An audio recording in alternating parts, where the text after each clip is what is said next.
Hey guys, this is Sonu Alawat. और जैसे कि आप लोगों से प्रॉमिस किया था, आज इस वीडियो के थ्रू करने वाले हैं एसएससी एमटीएस एग्जाम के ऊपर एक और जबरदस्त प्रहार। और दोस्तों, इस प्रहार से एसएससी एमटीएस एग्जाम की जीके और जीएस पूरी तरीके से ढेर होने वाली है। आपके सामने हिम्मत नहीं रहेगी जीके जीएस की टिके रहने की, क्योंकि इस वीडियो में एकदम डिटेल के साथ हम कवर करेंगे जीके जीएस के वो टॉप 100 क्वेश्चंस जो कि एसएससी एग्जाम्स में अब तक सबसे ज्यादा बार पूछे जा चुके हैं। डिटेल के साथ हर एक क्वेश्चन को डिस्कस करेंगे। रटना नहीं है, पढ़ना नहीं है, एक एक क्वेश्चन को आपको डिटेल के साथ समझाता चलूंगा। एक एक क्वेश्चन की 10-10 क्वेश्चन के बराबर वैल्यू है। देख लीजिएगा, आपके एग्जाम में जीएस के अंदर डायरेक्टली क्वेश्चन इसी क्लास से फंसेंगे, लिख के ले लीजिएगा। तो आप सभी से मेरी यही एक विनती है कि एक नोटबुक और एक पेन लेकर बैठ जाइए। जितनी भी इंपॉर्टेंट चीजें आती है उनको प्रॉपर नोट डाउन करते हुए चलिएगा, आपको जबरदस्त बेनिफिट देखने को मिलेगा। तो यार, हमेशा की तरह लेक्चर को लाइक कर दीजिएगा, दोस्तों के साथ शेयर कर दीजिएगा और अच्छी अच्छी बातें हमेशा की तरह कमेंट बॉक्स में लिखते रहिए, जिससे पढ़कर मुझे भी थोड़ा मोटिवेशन मिल सके और आपके प्यार का पता चल सके। तो चलिए दोस्तों, बहुत ज्यादा टाइम वेस्ट नहीं करते, फटाफट आज का सुपरफास्ट मैराथन लेक्चर शुरू करते हैं। उससे पहले आपको एक छोटी सी इंफॉर्मेशन दे दूं, जितने भी रेलवे के स्टूडेंट ये लेक्चर देख रहे हैं, दोस्तों आपके लिए रेलवे सामान्य अध्ययन की ये जबरदस्त बुक लॉन्च हो चुकी है। फ्लिपकार्ट, अमेजोन के ऊपर फिर से अवेलेबल हो चुके हैं, लिंक डिस्क्रिप्शन बॉक्स में। फटाफट परचेज करके धुआंधार तैयारी शुरू कर दीजिए। केवल रेलवे एनटीपीसी ही नहीं, बल्कि रेलवे के किसी भी एग्जाम के लिए अगर आप तैयारी कर रहे हो, जनरल अवेयरनेस को फोड़ के रख दोगे इस बुक से, ये मेरा वादा है। लिंक डिस्क्रिप्शन बॉक्स में फटाफट चेकआउट कर लीजिएगा। तो चलिए दोस्तों, आज की सुपरफास्ट मैराथन का फर्स्ट मोस्ट इंपोर्टेंट क्वेश्चन आपके सामने स्क्रीन के ऊपर लगा हुआ है। दिल्ली में पहली मस्जिद किस शासक ने बनवाई थी? देखिए दोस्तों, इस टाइप के क्वेश्चन को थोड़ा ध्यान से पढ़ने की जरूरत है। हालांकि काफी बेसिक क्वेश्चन है, लेकिन फिर भी काफी सारे स्टूडेंट्स जल्दबाजी में इस टाइप के क्वेश्चन को गलत करके आ जाते हैं। आपके सामने 4 बड़े शासकों के नाम लिखे हुए हैं और क्वेश्चन में पूछा गया कि भाई दिल्ली की पहली मस्जिद किस शासक ने बनवाई थी। सबसे पहले तो आपको पता होना चाहिए दिल्ली की पहली मस्जिद कौन सी थी। मैं श्योरिटी के साथ कह सकता हूं, यहां पर 50% स्टूडेंट्स जामा मस्जिद सोच रहे होंगे। देखिए दोस्तों, जामा मस्जिद काफी बड़ी मस्जिद है और काफी पॉपुलर मस्जिद है, इसलिए दिमाग में जामा मस्जिद ही आती है। लेकिन दिल्ली की पहली मस्जिद जामा मस्जिद नहीं है, बल्कि कुव्वत उल इस्लाम मस्जिद है। देखिए, दिल्ली की पहली मस्जिद है कुव्वत उल इस्लाम, और इसको किसने बनवाया था? कुतुबुद्दीन ऐबक ने बनवाया था।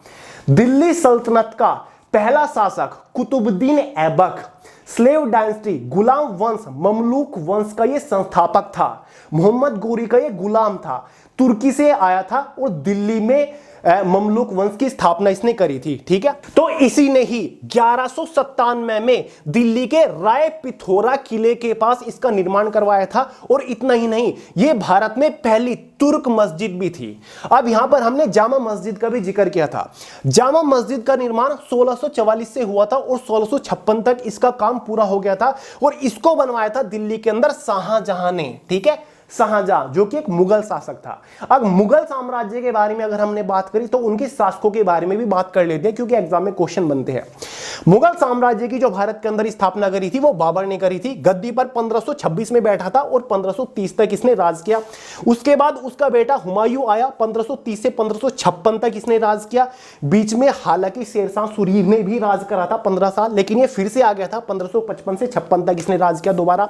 उसके बाद इसका बेटा अकबर आता है, 1556 से 1605 तक राज करता है। फिर जहांगीर 1605 से 1627 तक गद्दी पर राज करता है। उसके बाद आता है शाहजहां, 1628 से लेकर 1658 तक ये गद्दी पर राज करता है। उसके बाद औरंगजेब आता है, जो कि शाहजहां को कैद कर लेता है और 1658 में गद्दी पर बैठता है, 1707 तक राज करता है। मोहम्मद आजम शाह भी आता है, 1707 से 1707 तक ही बैठता है। उसके बाद बहादुर शाह फर्स्ट आता है, 1707 से 1712 तक गद्दी पर राज करता है। ये मुगल साम्राज्य के कुछ वो शासक है जो कि शक्तिशाली शासक थे। हालांकि इसके बाद और भी काफी सारे शासक थे, वो बहुत ज्यादा टाइम तक गद्दी पर राज नहीं कर पाए और ना ही वो इतने शक्तिशाली थे।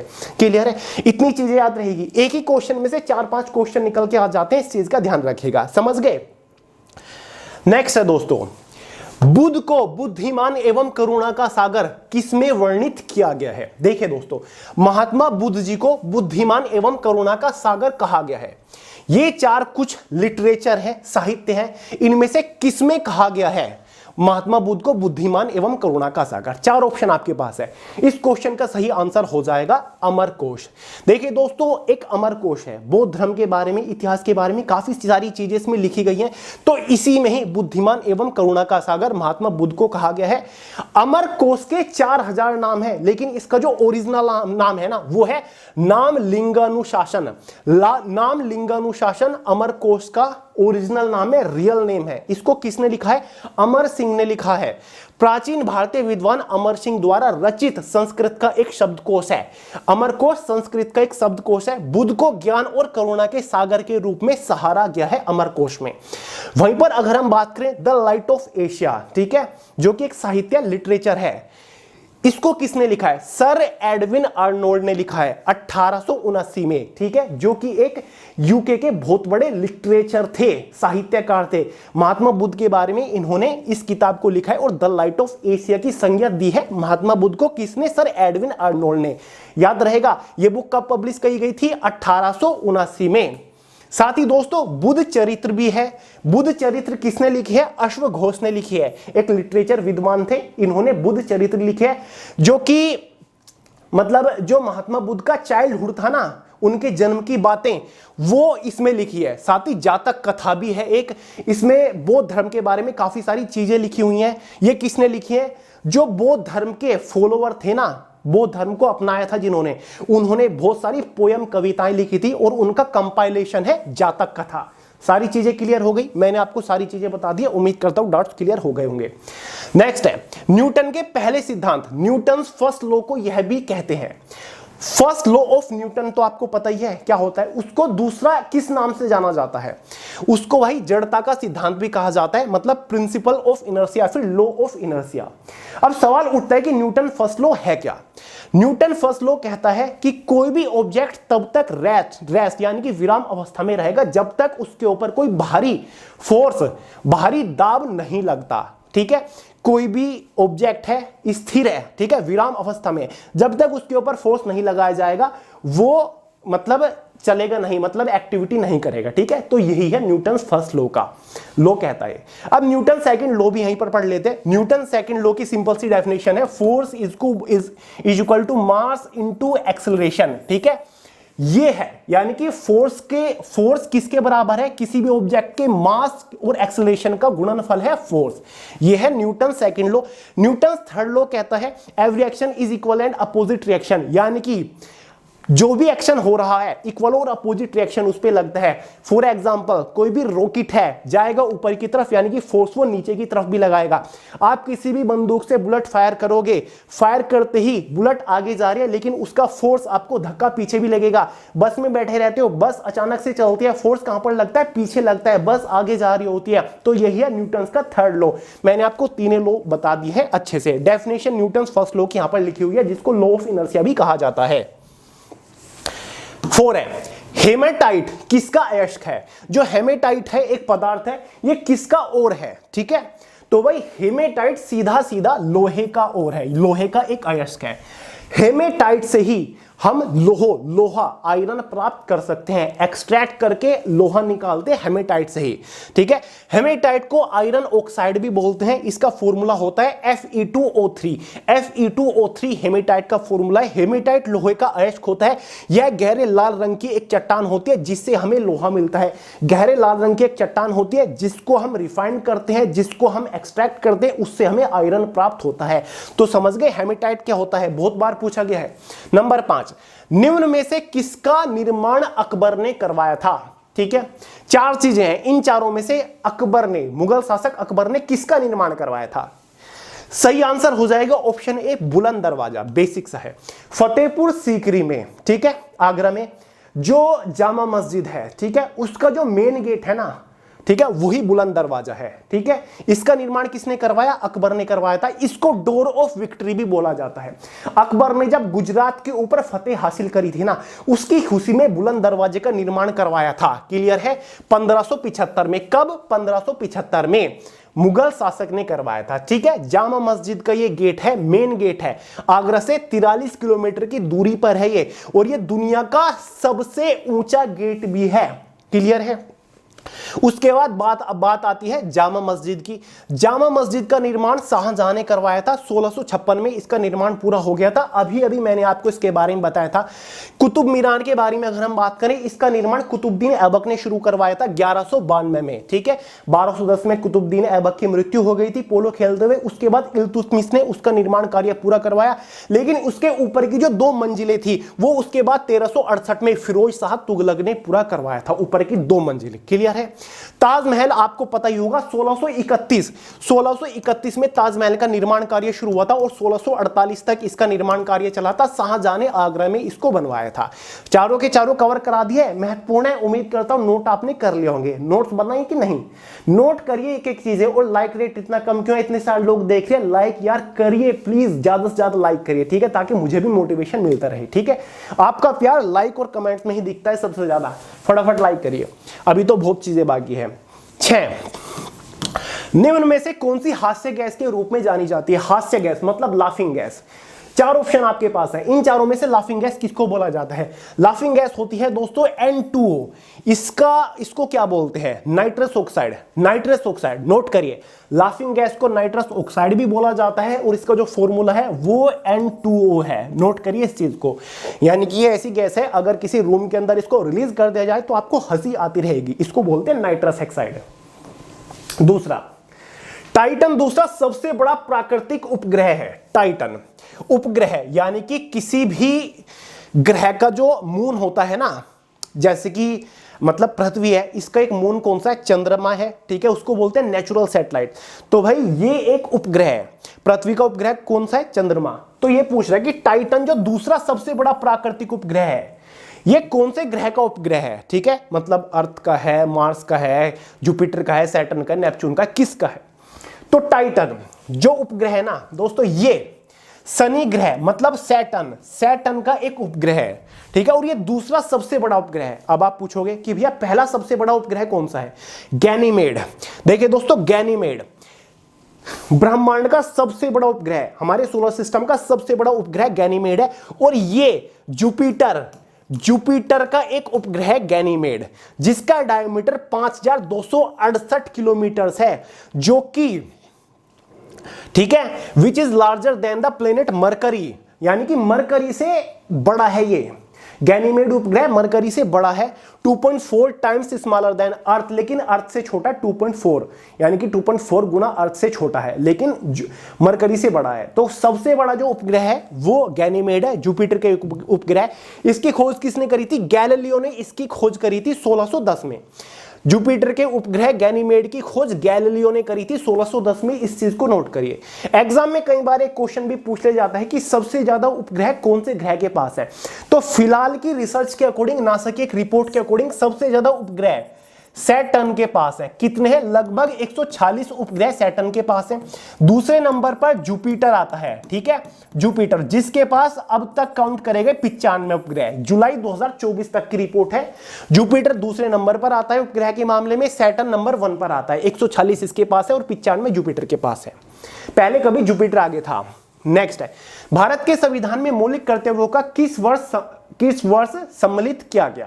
मौलिक कर्तव्य मतलब फंडामेंटल ड्यूटीज। 11 फंडामेंटल ड्यूटीज है। एग्जाम में पूछा जा रहा है, सॉरी क्वेश्चन में पूछा जा रहा है कि कौन से संविधान संशोधन, ठीक है, कौन से अमेंडमेंट के तहत इनको भारत के संविधान में जोड़ा गया। तो 42वें संविधान संशोधन के द्वारा, ठीक है, 42वें संविधान संशोधन के द्वारा जोड़ा गया था। और यह कब हुआ था? 1976।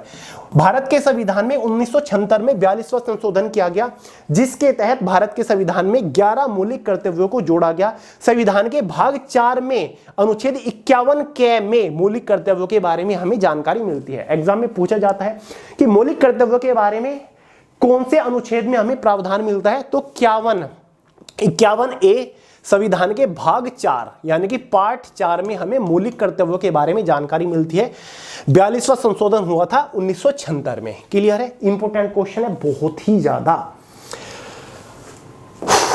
नेक्स्ट है नंबर 9, इन रेलवे स्टेशनों में से कौन सा एक विश्व विरासत स्थल है, यानी कि कौन से रेलवे स्टेशन को विश्व विरासत धरोहर की सूची में रखा गया है? तो ऑप्शन सही हो जाएगा छत्रपति शिवाजी टर्मिनल, जो कि सेंट्रल रेलवे का एक हब, एक हेडक्वार्टर भी माना जाता है।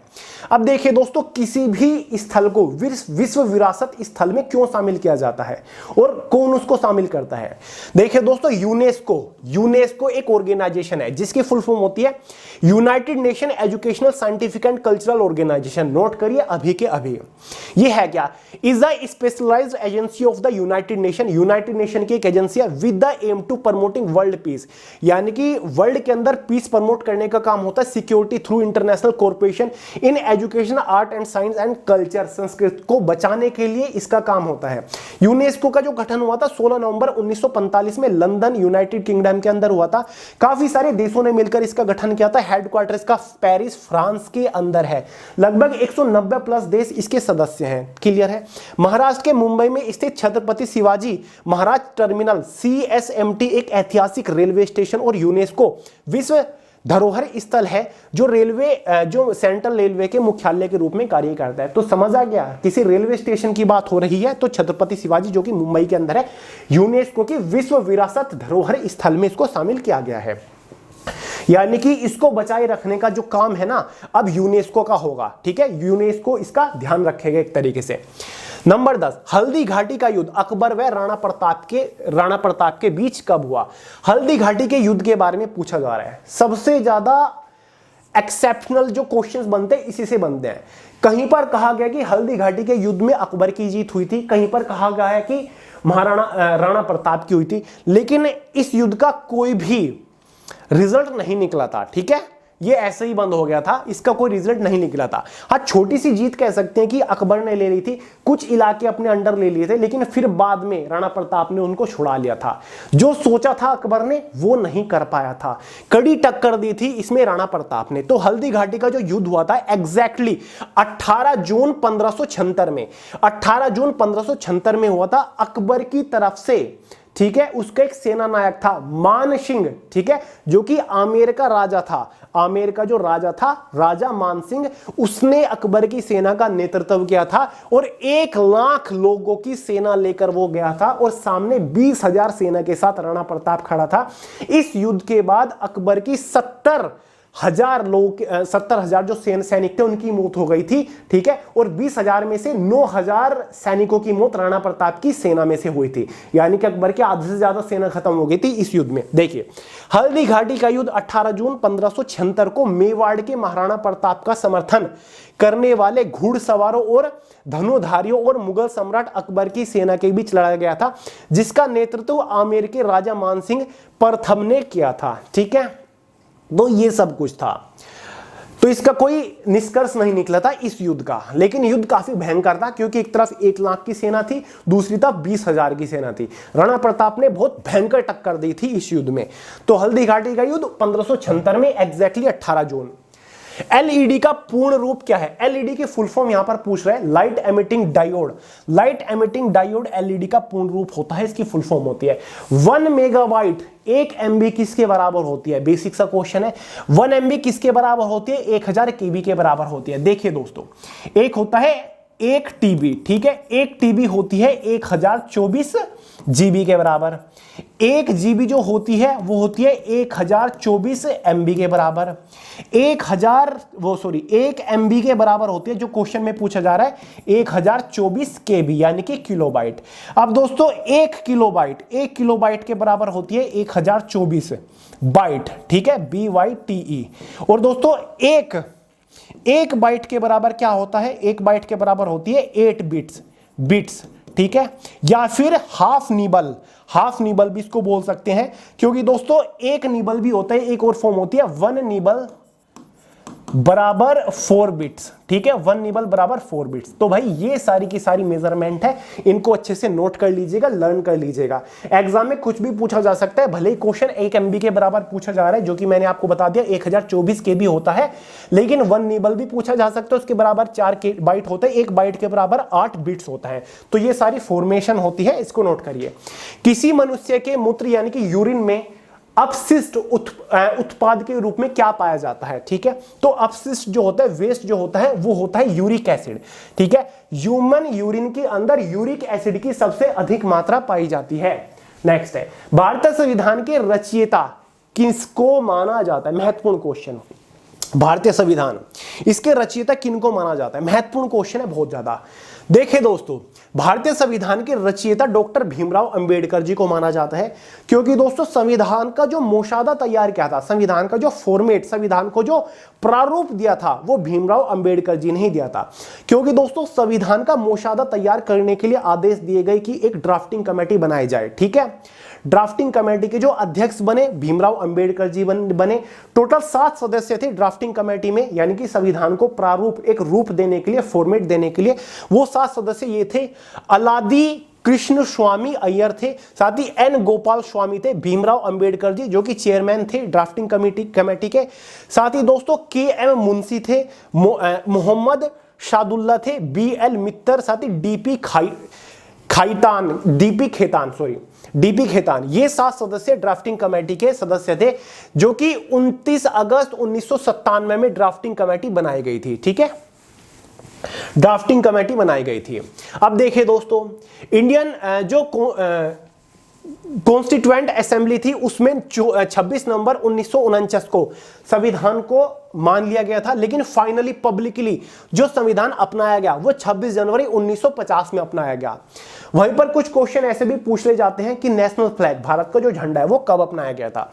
फाइनली 22 जुलाई 1947 में नेशनल फ्लैग को अपनाया गया था। हालांकि इसको डिजाइन किसने किया था? पिंगली वेंकैया ने किया था। महात्मा गांधी जी के सामने कब पेश किया गया था? 1921 में, या फिर कई जगह 1922 भी कहा जाता है। पिंगली वेंकैया ने इसको डिजाइन किया था। नेशनल एंथम जो अपनाया गया था फाइनली जुलाई 22 1947, 22 जुलाई 1947। पहली बार नेशनल एंथम कब गाया गया था? 1911 में गाया गया था, कलकत्ता के अधिवेशन में कांग्रेस के, ठीक है। 15वां, सूर्य की सतह का तापमान लगभग कितना होता है? सूर्य की सतह, जो बाहरी सतह होती है, उसका तापमान 6000 डिग्री सेल्सियस होता है। कई बार एग्जाम में क्वेश्चन पूछ जाता है, सूर्य की जो आउटर लेयर होती है उसको क्या बोला जाता है? उसको कोरोना बोला जाता है। कोरोना, ठीक है। आउटर लेयर को कोरोना बोला जाता है, जिसकी तापमान की ये बात कर रहा है। देखिए दोस्तों, जो सूरज है वो इतना अंगार की तरह तप रहा है, ठीक है। वो क्यों है? क्यों इतनी एनर्जी रिलीज कर रहा है? क्यों उसमें इतनी आग है, भट्टी की तरह क्यों है वो? उसमें एक रिएक्शन होती रहती है। कई बार ये भी क्वेश्चन बनता है कि सूर्य के अंदर कौन सी रिएक्शन होती है? उसको बोलते हैं nuclear fusion. Nuclear fusion reaction होती है, तभी सूर्य इतनी एनर्जी रिलीज करता है, तभी इतनी आग छोड़ रहा होता है। न्यूक्लियर फ्यूजन रिएक्शन में हाइड्रोजन हीलियम में कन्वर्ट हो रही होती है। हाइड्रोजन का हीलियम में कन्वर्जन होना, वही न्यूक्लियर फ्यूजन है जो कि सूर्य के अंदर हो रही है, ठीक है। सूर्य में कई बार हाइड्रोजन की मात्रा भी पूछ ली जाती है, तो लगभग 70% हाइड्रोजन वहां पर होती है। हाइड्रोजन हीलियम में कन्वर्ट हो रही होती है, और ये रिएक्शन होती है nuclear fusion. Nuclear fusion atom bomb बनाने की रिएक्शन होती है। एटम बॉम्ब में जो रिएक्शन होती है वो होती है न्यूक्लियर फ्यूजन, और ये हो रही है न्यूक्लियर फ्यूजन। दोनों में डिफरेंस है। वायुमंडल के किस स्तर में ओजोन पाई जाती है? ओजोन लेयर के बारे में आपको पता ही होगा, जो कि हमें सूर्य से आ रही यूवी रे जो है, अल्ट्रावायलेट रेज, उनसे बचाता है, उनसे प्रोटेक्ट करता है। तो ये जो ओजोन लेयर है, ओजोन की परत है, ये कौन सी लेयर में पाई जाती है? 4-5 लेयर है दोस्तों हमारे एटमॉस्फेयर की, जिसमें पहली ट्रोपोस्फेयर होती है, स्ट्रेटोस्फेयर, तीसरी मेसोस्फेयर, चौथी थर्मोस्फेयर, और 5वीं एक्सोस्फेयर। तो ये पूछ रहे कि कौन सी लेयर में ओजोन पाई जाती है, ओजोन लेयर पाई जाती है। तो ओजोन लेयर दूसरी लेयर में पाई जाती है, स्ट्रेटोस्फेयर, जो कि धरती की सतह से 18 से 50 किलोमीटर, देखिए दोस्तों, धरती की सतह से 18 किलोमीटर तक तो होती है हमारी ट्रोपोस्फेयर, ठीक है। उससे ऊपर, यानी कि यहां 18 किलोमीटर से 50 किलोमीटर तक अगर हम ऊपर को जाएंगे तो ये होती है हमारी स्ट्रेटोस्फेयर, ठीक है। इस स्ट्रेटोस्फेयर में ही हमारी ओजोन लेयर होती है, जो कि हमें प्रोटेक्ट कर रही होती है अल्ट्रावायलेट रे से, पराबैंगनी किरणों से, जो कि सूर्य से हमें आती है। हाल ही में किसे पुनः राष्ट्रीय सुरक्षा सलाहकार नियुक्त किया गया है?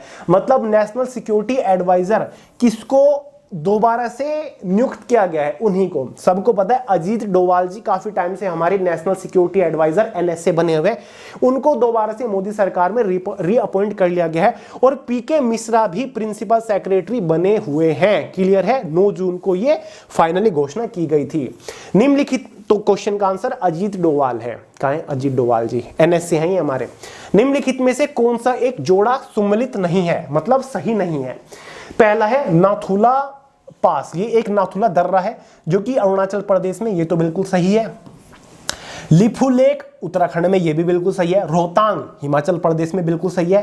पाल घाट, पलक्कड़ घाट मतलब केरला, नहीं ये तमिलनाडु में है, ये नहीं सुमेलित नहीं है, तमिलनाडु, ठीक है, ये तमिलनाडु में है। तो सही आंसर हो जाएगा ऑप्शन डी, पाल घाट, यानी कि पलक्कड़ भी इसको बोलते हैं, तमिलनाडु के अंदर ही है। हमने नाथुला पास की बात करी जो कि अरुणाचल प्रदेश में सबसे इंपॉर्टेंट है, जो सबसे पुराना ओल्ड सिल्क रूट है, यही है वो नाथुला पास, जो कि सिक्किम को चाइना तिब्बत रीजन से कनेक्ट करता है। नेक्स्ट है, किसने अकबरनामा लिखा है? अकबरनामा किसने लिखा है? ठीक है, ये 4 ऑप्शन हमारे पास है। किसने लिखी है अकबरनामा? अकबरनामा लिखी है अबुल फैजल ने, जो कि अकबर के दरबार के एक 9 रत्न में से एक थे। अबुल फैजल, अबुल फैजल ने अकबरनामा एवं आईने अकबरी जैसी प्रसिद्ध पुस्तकें की रचना की है। अबुल फैजल अकबर के 9 रत्नों में से एक रत्न थे। अबुल फैजल महत्वपूर्ण है ये बहुत ज्यादा। ये एक भारतीय लेखक और इतिहासकार और राजनीतिज्ञ थे जिन्होंने 1579 में अपनी नियुक्ति से लेकर 1602 से अपनी मृत्यु तक मुगल साम्राज्य के ग्रैंड वजीर के रूप में कार्य किया। देखिए दोस्तों, केवल अकबरनामा ही नहीं बल्कि आईने अकबरी भी अबुल फैजल ने ही लिखी। अब यहां पर अकबर के नवरत्नों की बात आई है, तो भाई कौन कौन थे अकबर के दरबार के नवरत्न? ये मैंने यहां पर उनकी पूरी लिस्ट लिख दी है। एक थे अबुल फैजल जिनकी हम बात कर रहे हैं, दूसरे थे फैजी, तीसरे थे बीरबल, चौथे टोडरमल, राजा मानसिंह, छठे राजा बीरबल दास, 7वें फकीर अजुद्दीन, 8वें मुल्ला दो प्याजा और 9वें तानसेन, जो कि मुगल दरबार के एक बहुत बड़े गायक भी थे। तो ये 9 के 9 नवरत्न है अकबर के। नेक्स्ट है, किस प्रदेश में नामधापा राष्ट्रीय उद्यान है? नामधापा राष्ट्रीय उद्यान नेशनल पार्क किस प्रदेश में है? ठीक है, किस राज्य में है? सही आंसर है अरुणाचल प्रदेश। अरुणाचल प्रदेश में है। ये बिग कैट के लिए बहुत ज्यादा पॉपुलर है, यानी कि जो बड़े साइज की बिल्लियां होती है वो यहीं होती है। साथ ही लेपर्ड टाइगर के लिए बहुत ज्यादा प्रसिद्ध है। स्पेशल स्पीसीज बर्ड भी यहां पर देखने को मिलती है। अब कुछ ऐसे नेशनल पार्क हैं जो कि एग्जाम में लगातार पूछे जाते हैं, उनको भी नोट कर लीजिएगा। जैसे कि बक्सर टाइगर रिजर्व वेस्ट बंगाल में है, सुंदरबन नेशनल पार्क वेस्ट बंगाल में है, Jim Corbett national park Uttarakhand में है, दुधवा नेशनल पार्क उत्तर प्रदेश में है, केबुल लामजाओ नेशनल पार्क मणिपुर में है, बहुत पूछा जाता है, Kuno national park Madhya Pradesh, Kanha national park भी मध्य प्रदेश, बांधवगढ़ नेशनल पार्क भी मध्य प्रदेश, पेंच नेशनल पार्क भी मध्य प्रदेश, पन्ना नेशनल पार्क भी मध्य प्रदेश, सतपुड़ा नेशनल पार्क भी Madhya Pradesh, Sultanpur national park Haryana, Orang national park Assam और नमेरी नेशनल पार्क असम। तो ये कुछ वो नेशनल पार्क है जो कि एमटीएस के एग्जाम में अब तक सबसे ज्यादा बार पूछे गए। तो ये भी नोट करिए, नामधापा भी अरुणाचल प्रदेश में, और बाकी इनको भी नोट करिए और वीडियो को लाइक करिए, लाइक रेट कम है। नेक्स्ट है, संतोष ट्रॉफी किस खेल से संबंधित है? संतोष ट्रॉफी बहुत बार पूछा जाता है, सबसे ज्यादा बार पूछे जाने वाला क्वेश्चन मानूंगा मैं एमटीएस एग्जाम में इसको। संतोष ट्रॉफी किस खेल से संबंधित है? सीधा सा सिंपल सा आंसर हो जाएगा, फुटबॉल से संबंधित है। देखिए दोस्तों, संतोष ट्रॉफी एक डोमेस्टिक टूर्नामेंट है, भारत के अलग अलग राज्यों के बीच में इसको परफॉर्म कराया जाता है। साथ ही कुछ सरकारी संस्थाएं भी इसमें पार्ट लेती हैं। इसकी जो शुरुआत हुई थी ना, वो 1941 में हुई थी। किनके नाम पर इसको नाम दिया गया है? देखिए दोस्तों, दिवंगत महाराजा सर मनमस नाथ रॉय चौधरी के नाम पर इनका नाम रखा गया है, जो कि अब बांग्लादेश में आते हैं, यानी कि अगर अब का टाइम होता बांग्लादेश में आता है। ठीक है, देखिए दोस्तों, संतोष ट्रॉफी एक भारतीय फुटबॉल टूर्नामेंट है जिसमें देश के राज्यों के साथ साथ कुछ सरकारी संस्थाएं भी भाग लेती है। टूर्नामेंट हर साल 31 टीमों के साथ आयोजित किया जाता है, जिन्हें समूहों में विभाजित किया जाता है और जिन्हें प्रारंभिक राउंड के माध्यम से टूर्नामेंट के लिए योग्य होना होता है, यानी कि शुरुआत में कुछ राउंड होते हैं जिसके लिए टीमों को क्वालिफाई किया जाता है। टूर्नामेंट 1941 से प्रतिवर्ष आयोजित किया जा रहा है। एग्जाम में पूछा जा सकता है कि भाई संतोष ट्रॉफी की शुरुआत कब से हुई? तो 1941 से हुई। नोट करिए इस चीज को। बांग्लादेश 1941 में आयोजित प्रतियोगिता का पहला विजयी था। सॉरी, बांग्लादेश नहीं, बंगाल 1941 में जब पहली बार आयोजित हुआ, इसका पहला विजेता था।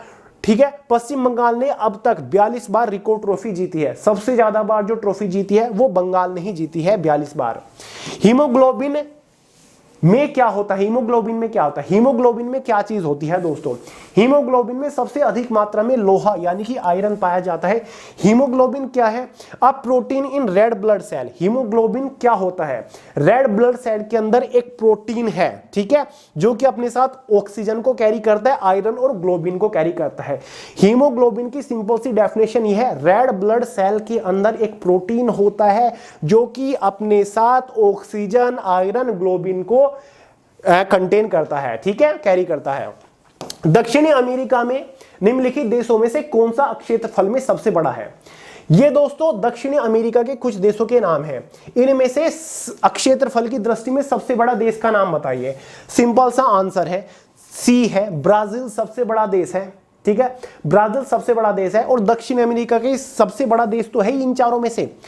ये दुनिया का 5वां सबसे बड़ा देश भी है क्षेत्रफल की दृष्टि से।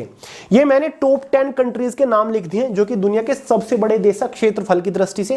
पहला हमारा रशिया है, दूसरा कनाडा, तीसरा चाइना, तीसरा, चौथा अमेरिका, पांचवा ब्राजील, छठा ऑस्ट्रेलिया, सातवां हमारा प्यारा भारत। क्षेत्रफल की दृष्टि से भारत 7वें नंबर पर आता है। 8वां अर्जेंटीना, 9वां कजाकिस्तान और 10वां अल्जीरिया। ये 10 देश हैं जो कि दुनिया के सबसे बड़े देश हैं, ठीक है। देखिए दोस्तों, अब इनकी कैपिटल भी एग्जाम में पूछी जा सकती है। रशिया की बात करें तो मॉस्को इसकी कैपिटल है, ठीक है, मॉस्को। कनाडा की बात करें, नोट करिए, ओटावा, ठीक है, ओटावा कनाडा की है। चाइना की तो आप सभी को पता ही है, साथ ही चाइना की बीजिंग, यूनाइटेड स्टेट की वाशिंगटन डीसी, ब्राजील की क्या होती है? ब्राजील की ब्राजीलिया इसकी कैपिटल है, ऑस्ट्रेलिया की कैनब्रिया, इंडिया की दिल्ली, अर्जेंटीना की ब्यूनस आयर्स, कजाकिस्तान की अस्ताना और अल्जीरिया की अल्जेरीज ये कैपिटल है। ब्राजील दक्षिण अमेरिका का सबसे बड़ा देश तो है ही, जबकि सबसे छोटा देश दक्षिण अमेरिका का सूरीनाम है, इसको भी नोट कर लीजिए। सबसे छोटा देश कौन सा क्षेत्रफल की दृष्टि से? दक्षिण अमेरिका का सूरीनाम। नेक्स्ट है, निम्न में से कौन सा मेल सही है? सही कौन सा है इनमें से? पहला, रविशंकर सितार वादक, किसको नहीं पता, बहुत बड़े गिटारिस्ट थे ये तो यार। इनको भारत रत्न भी दिया गया था 1999 में, ये बात नोट करिए। 1999 में पंडित रविशंकर जी को भारत रत्न से सम्मानित किया गया था। दूसरे नंबर पर एमएफ हुसैन, जो कि एक बहुत बड़े पेंटर, हाँ पेंटर थे, तो भाई यही गलत है, इन्होंने तबला वादक यहां पर लिख रखा है। एमएफ हुसैन तो पेंटर थे बहुत बड़े, तो ये गलत है, इसका सही आंसर ये हो जाएगा। आर के नारायण उपन्यासकार यानी कि साहित्यकार, सबको पता है। कैफी आजमी भी कवि थे बहुत बड़े। नेक्स्ट है क्वेश्चन नंबर 25, दिल्ली के सिंहासन पर बैठने वाली एकमात्र मुस्लिम महिला कौन थी? यार बच्चों वाला सवाल है, रियली में यार, इतना आसान सवाल। तो इस क्वेश्चन का सही आंसर हो जाएगा ऑप्शन डी, रजिया सुल्तान। रजिया सुल्तान ही तो पहली महिला थी दिल्ली सिंहासन पर बैठने वाली, जो कि 1236 में गद्दी पर बैठती है और 1240 तक ये राज करती है, ठीक है। 1236 से 1240 तक ये राज करती है। इल्तुतमिश की पुत्री थी। इल्तुतमिश दूसरा शासक था स्लेव डायनेस्टी का, गुलाम वंश का, और ये तीसरी थी गुलाम साम्राज्य की, ये तीसरी शासक थी, ठीक है, और पहली महिला शासक थी दिल्ली की गद्दी पर। मुमताज महल कौन थी? सबको पता है, शाहजहां की पत्नी थी। हामिदा बानो कौन थी? हुमायूं की पत्नी थी, यानी कि अकबर की मां थी।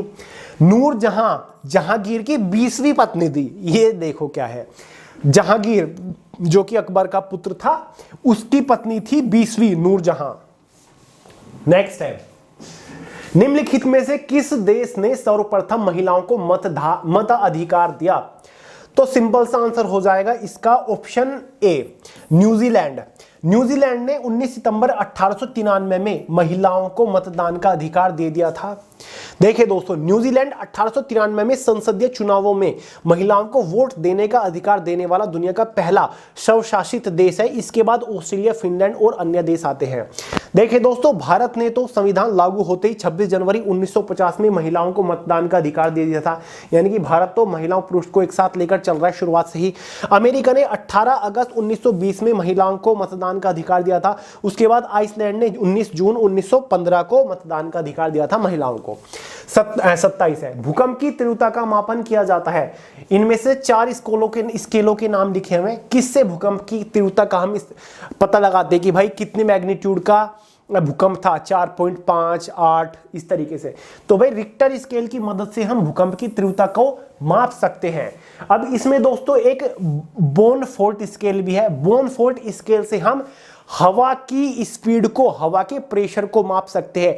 एयरपोर्ट वगैरह के ऊपर आपने कुछ रेड और व्हाइट के टाइप का कुछ छलनी कपड़ा सा देखा होगा, ठीक है, जिसमें को हवा पार होती है, तो उससे हम एयर प्रेशर के बारे में पता लगा सकते हैं। बोनफोर्ट विंड प्रेशर इस पता लगाते हैं बोनफोर्ट स्केल से। नाइट्रोजन स्केल से नाइट्रोजन के बारे में पता लगाते हैं, नाइट्रोजन प्रेशर या फिर क्वांटिटी के बारे में पता लगाते हैं, ठीक है, लिक्विड नाइट्रोजन के बारे में, ठीक है। तो ये होती है हमारी। नेक्स्ट है, निम्न में से कौन सा जल विलय विटामिन है, यानी कि इन चारों में से वो कौन सा विटामिन है जो कि घुलनशील है, जल के अंदर, पानी के अंदर इजीली डिसोल्व हो जाता है। तो इसका सही आंसर हो जाएगा ऑप्शन सी, विटामिन सी। एक घुलनशील विटामिन है। वैसे विटामिन डी भी घुल जाता है पानी में, लेकिन ऑप्शन में नहीं है, सी है, तो हम ऑप्शन सी लगाएंगे। देखिए दोस्तों, इनके केमिकल नेम भी एग्जाम में कई बार पूछ लिया जाता है। विटामिन बी1 का केमिकल नेम होता है थाइमीन, विटामिन बी2 का केमिकल नेम होता है रिबोफ्लोविन, विटामिन बी3 का केमिकल नेम है नाइंसिन, विटामिन बी5 का नाम होता है पेंटोथेर्निक एसिड, विटामिन सी का केमिकल नेम होता है एस्कोर्बिक एसिड, विटामिन डी का केमिकल नेम है कैल्सीफेरोल, विटामिन के का केमिकल नेम है साइलोक्विनेन, ठीक है। ये दोस्तों इनके केमिकल नेम है, नोट करिए। बत्ती वाले स्टोव में केरोसिन के बत्ती में ऊपर चढ़ने का कारण क्या होता है? देखिए दोस्तों, जो लालटेन होती है या फिर बत्ती वाला स्टोव होता है, उसमें बत्ती में जो केरोसिन होता है, ऑयल होता है, वो ऊपर कैसे चढ़ता है, कौन सा फॉर्मेट होता है? वैसे तो वो कैपिलरी होता है, कैपिलर लॉस को बोल देते हैं, ठीक है। लेकिन यहां पर कैपिलर तो आपको नहीं दिख रहा है, ठीक है। यहां पर आपको 4-5 ऑप्शन दिख रहे हैं, तो सही आंसर हो जाएगा पृष्ठ तनाव, यानी कि सरफेस टेंशन। लिक्विड की एक प्रॉपर्टी होती है, ठीक है। प्रॉपर्टी ये होती है कि वो एक दूसरे को, मतलब जो मॉलिक्यूल होते हैं, वाटर मॉलिक्यूल, वो एक दूसरे से चिपके रहते हैं, ठीक है, एक दूसरे को अपनी तरफ खींचते हैं, श्रिंक होते हैं, यानी कि श्रिंकेबल प्रॉपर्टी होती है वाटर के मॉलिक्यूल्स के अंदर, जिसकी वजह से बारिश की जो बूंद होती है वो गोल रहती है, ऐसे एकदम फैल नहीं जाती कि कुछ वहां कुछ वहां कुछ वहां, ठीक है। मतलब एक वो लिक्विड की प्रॉपर्टी होती है, वही सरफेस टेंशन है। सबसे ज्यादा जो सरफेस टेंशन होता है वो वाटर का ही होता है, ठीक है। तो पृष्ठ तनाव, सरफेस टेंशन की वजह से बत्ती वाले स्टोव में केरोसिन में बत्ती ऊपर चढ़ता है, बत्ती में तेल ऊपर चढ़ता है, ठीक है। तो पृष्ठ तनाव के कारण, सरफेस टेंशन के कारण, समझ गए। नेक्स्ट है, दूध उत्पादन बढ़ाने के लिए भारत सरकार द्वारा कौन सी क्रांति शुरू की गई थी? देखिए दोस्तों, भारत में दूध का उत्पादन बढ़ाने के लिए श्वेत क्रांति की शुरुआत की गई थी, जिसको ऑपरेशन फ्लड, इंग्लिश में व्हाइट रिवॉल्यूशन भी कहा जाता है। एग्जैक्टली इस ऑपरेशन को भारत में जनवरी 13, 1970 को शुरू किया गया था। किसके द्वारा शुरू किया गया था, या फिर इस क्रांति के जनक किसको माना जाता है? Father of white revolution, father of operation flood किसको माना जाता है? क्वेश्चन का सही आंसर हो जाएगा डॉक्टर वर्गीस कुरियन। डॉक्टर वर्गीस कुरियन को ही फादर ऑफ व्हाइट रिवॉल्यूशन कहा जाता है। इनको 1970 में पद्म विभूषण से भी सम्मानित किया गया था। एग्जाम में यह भी क्वेश्चन पूछा जा सकता है कि पहला पद्म विभूषण किनको मिला था? तो कितनी सारी व्यक्ति थे जिनको पहले पद्म विभूषण से सम्मानित किया गया था?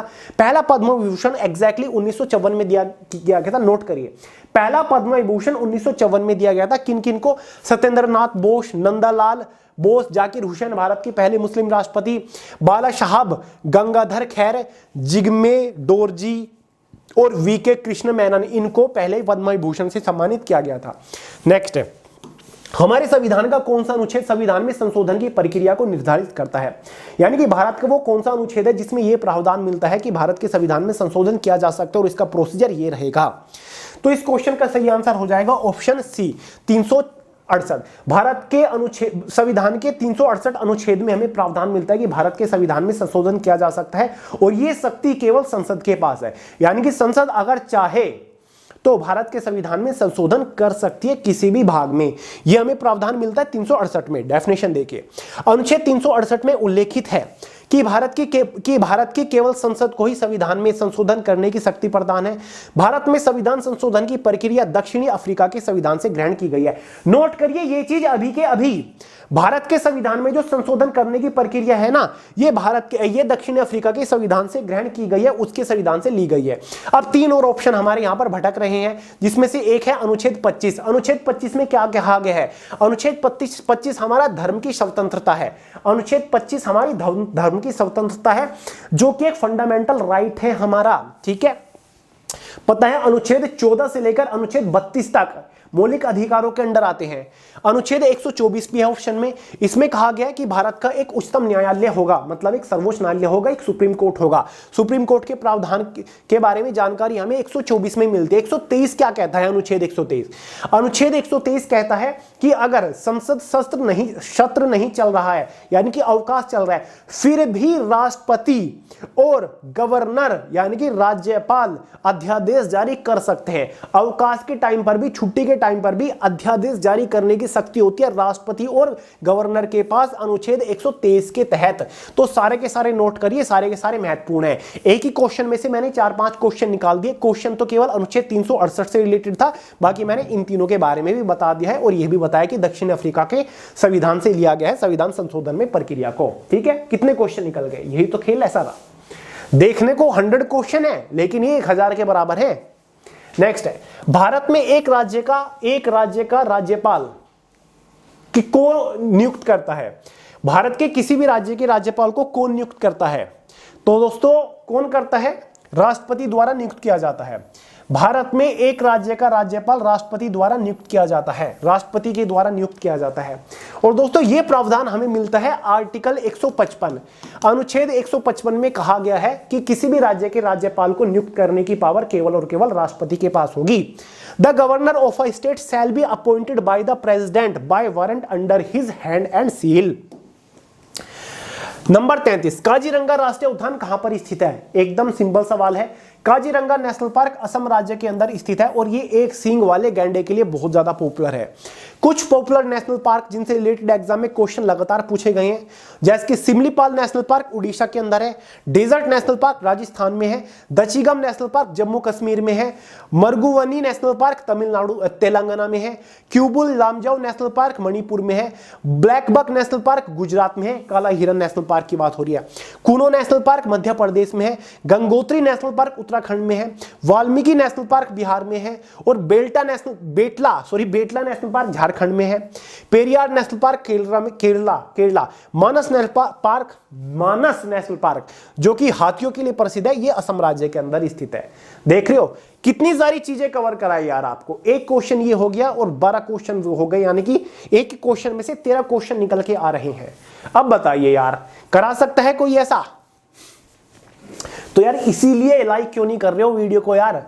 हद कर रहे हो। फटाफट लाइक करिए जितना ज्यादा हो सके, अपने दोस्तों के साथ शेयर कर दीजिए यार, व्हाट्सएप पे शेयर करिए, फेसबुक के ऊपर शेयर करिए। ठीक है, फटाफट लाइक करिए जितना ज्यादा हो सके। नेक्स्ट है क्वेश्चन नंबर 34, ध्वनि की गति किसमें न्यूनतम होगी? यानी कि स्पीड ऑफ साउंड सबसे कम इन चारों में से किस मीडियम में होगी? 4 ऑप्शन आपके पास है, वायु मतलब एयर, जल, लकड़ी, इस्पात मतलब आयरन या फिर स्टील। इन चारों में से सबसे कम स्पीड ध्वनि की किस में होगी? आप सोच भी नहीं सकते, वो है इस क्वेश्चन का आंसर। देखिए दोस्तों, इस क्वेश्चन का सही आंसर हो जाएगा ऑप्शन ए, वायु यानी कि एयर। ध्वनि की जो सबसे कम स्पीड होगी ना, वो इन चारों में से एयर में होगी, वायु में होगी। देखिए ड्राई एयर में ध्वनि की जो स्पीड होती है एग्जैक्टली 343 मीटर पर सेकंड होती है। ठीक है, ड्राई एयर में। और सबसे ज्यादा स्पीड जो होती है ना साउंड की, वो सॉलिड में होती है, जैसे कि लकड़ी हो गई, इस्पात हो गई, इनमें सबसे ज्यादा स्पीड होती है। अगर हम यहां पर कंपैरिजन करें ध्वनि की स्पीड को वायु और जल में, तो किस में होगी? हवा में ज्यादा होगी ध्वनि की स्पीड या फिर जल में होगी? पानी में ज्यादा होगी? पानी में ज्यादा होगी। जी हां, ध्वनि की स्पीड पानी में ज्यादा होगी एयर से। कैसे? देखिए, ध्वनि से जुड़े कुछ तथ्य हैं। ध्वनि तरंगे निर्वात में नहीं चल सकती, यह भी इंपॉर्टेंट फैक्ट है। एग्जाम में यह भी क्वेश्चन पूछा जा सकता है कि किस मीडियम से ध्वनि नहीं गुजर सकती, ट्रेवल नहीं कर सकती, मतलब निर्वात, वैक्यूम से ट्रेवल नहीं कर सकती ध्वनि। तो एग्जाम में अगर क्वेश्चन ये पूछा जाए कि ध्वनि इन चारों में से किसमें ट्रेवल नहीं करती, तो अगर ऑप्शन निर्वात है ना, मतलब वैक्यूम, तो सही आंसर वैक्यूम होगा। देखिए दोस्तों, पृथ्वी के वायुमंडल में ध्वनि की गति ऊंचाई पर लगभग 295 मीटर पर सेकंड, ऊंचाई पे 295 हो जाती है, कम हो जाती है। उच्च तापमान पर लगभग 355 मीटर सेकंड हो जाती है, हाईएस्ट टेम्परेचर में। नॉर्मल ड्राई एयर में 343 मीटर पर सेकंड होती है। Sound travel at a speed of about 1500 metre per second in water. पानी के अंदर साउंड की स्पीड देख लीजिए 1500 मीटर पर सेकंड होती है और ड्राई एयर में 343 पर सेकंड होती है। अब बताइए कहां पर ज्यादा है, यानी कि 4 से 5 गुना ज्यादा है, 4 गुना, लगभग 4 गुना ज्यादा स्पीड है पानी में, ठीक है, हवा के कंपैरिजन में। तापमान की एसआई यूनिट क्या होती है, बच्चों का सवाल है बिल्कुल। तापमान की एसआई यूनिट होगी डिग्री सेल्सियस, ठीक है, डिग्री सेल्सियस, इन चारों में से तो, क्योंकि किलोमीटर नहीं होती, मीटर नहीं होती, लीटर नहीं होती, ठीक है। और अगर यहां पर केल्विन भी हो सकता था, केल्विन भी एग्जाम में कई बार क्वेश्चन पूछ लिया जाता है, ह्यूमन बॉडी का जो नॉर्मल टेम्परेचर होता है कितना होता है। अगर डिग्री सेल्सियस में पूछा जाता है ह्यूमन बॉडी का टेम्परेचर तो 37 डिग्री सेल्सियस होता है। अगर फ़ारेनहाइट में पूछा जाता है तो फ़ारेनहाइट में आपका 98.6 जो आप थर्मोमीटर में देखते हो ना, वो फ़ारेनहाइट में होता है, वो सेल्सियस, डिग्री सेल्सियस में नहीं होता, फ़ारेनहाइट होता है, तो वो होता है आपका 98.6। तो ये 3 यूनिट होती है हमारी तापमान की, डिग्री सेल्सियस, फ़ारेनहाइट और केल्विन, ठीक है। नेक्स्ट है क्वेश्चन नंबर 36, रामकृष्ण मिशन के संस्थापक थे। तो वही क्वेश्चन में पूछा जा रहा है कि इन चारों में से रामकृष्ण मिशन के संस्थापक कौन थे। तो वही इस क्वेश्चन का सही आंसर है ऑप्शन सी, रामकृष्ण मिशन के संस्थापक श्री रामकृष्ण जी के प्रिय शिष्य स्वामी विवेकानंद जी थे। दोस्तों रामकृष्ण मिशन के बारे में थोड़ा डिटेल से जान लीजिए, क्योंकि सबसे ज्यादा क्वेश्चन बनते हैं यहां से भी। रामकृष्ण मिशन एक पंजीकृत संस्था है, मतलब एक रजिस्टर्ड संस्था है, जो मनुष्य में ईश्वर की सेवा की भावना से मानवता की सेवा में लगी हुई है। मतलब ये कहा जाता है कि मनुष्य में भी ईश्वर है, इसीलिए मनुष्य की, मानव की सेवा के लिए यह संस्था काम करती है। मतलब एक ऑर्गेनाइजेशन है, एक तरीके की एनजीओ है, क्लियर है। इसकी स्थापना श्री रामकृष्ण के मुख्य शिष्य स्वामी विवेकानंद जी ने करी थी। स्वामी विवेकानंद जी, जिनको यूथ आइकन भी बोला जाता है, यूथ को बहुत जबरदस्त इंस्पिरेशन मिलते हैं स्वामी विवेकानंद जी से। भारत के अंदर ही नहीं, दुनिया भर के अंदर भी स्वामी विवेकानंद जी द्वारा बताए गए रास्ते को फॉलो किया जाता है। स्वामी विवेकानंद जी को जो जन्म हुआ था ना, वो 12 जनवरी, एग्जाम में पूछा जाता है, 12 जनवरी 1863 में हुआ था। इसीलिए हर साल 12 जनवरी को भारत के अंदर नेशनल यूथ डे यानी कि राष्ट्रीय युवा दिवस भी मनाया जाता है। इंपोर्टेंट क्वेश्चन है, नोट करिए जो चीज मैंने आपको अभी भी बताई। इनका निधन हुआ था 4 जुलाई 1902 में, ठीक है, याद रखिएगा, ये सारी चीज इंपोर्टेंट है। जिन्हें आधुनिक दुनिया के प्रमुख निर्माताओं में से एक माना जाता है, क्लियर है। रामकृष्ण मिशन की जो स्थापना करी थी विवेकानंद जी ने, वो एग्जैक्टली 1 मई 1897 में करी थी, क्लियर है। नोट करिए सारी की सारी इंपोर्टेंट चीजें। यहां पर मैंने आपको नेशनल यूथ डे के बारे में भी बताया, जो कि 12 जनवरी को मनाया जाता है, क्योंकि स्वामी विवेकानंद जी का जन्म हुआ था, उनकी जयंती होती है। 1857 के विद्रोह के समय भारत का वाइसराय निम्नलिखित में से कौन था? महत्वपूर्ण क्वेश्चन है। 1857 की क्रांति के बारे में सभी लोग जानते हैं, मंगल पांडे जी ने इसको शुरू करा था। उस टाइम पर भारत के अंदर कौन सा ब्रिटिश वाइसराय राज कर रहा था? तो इस क्वेश्चन का सही आंसर हो जाएगा Lord cunning, Lord Charles cunning इनको बोला जाता है, और ये भारत का पहला वाइसराय था, क्योंकि उससे पहले इनको गवर्नर जनरल बोला जाता था, ठीक है। देखिए दोस्तों, बाकी के 3 और ऑप्शन इसमें है। लॉर्ड डलहौजी भारत का जो गवर्नर जनरल रहा था 1848 से लेकर 1856 तक रहा था। लॉर्ड लिंटन भी यहां पर है ऑप्शन ए में, 1876 से 1880 तक ये भारत का वाइसराय था।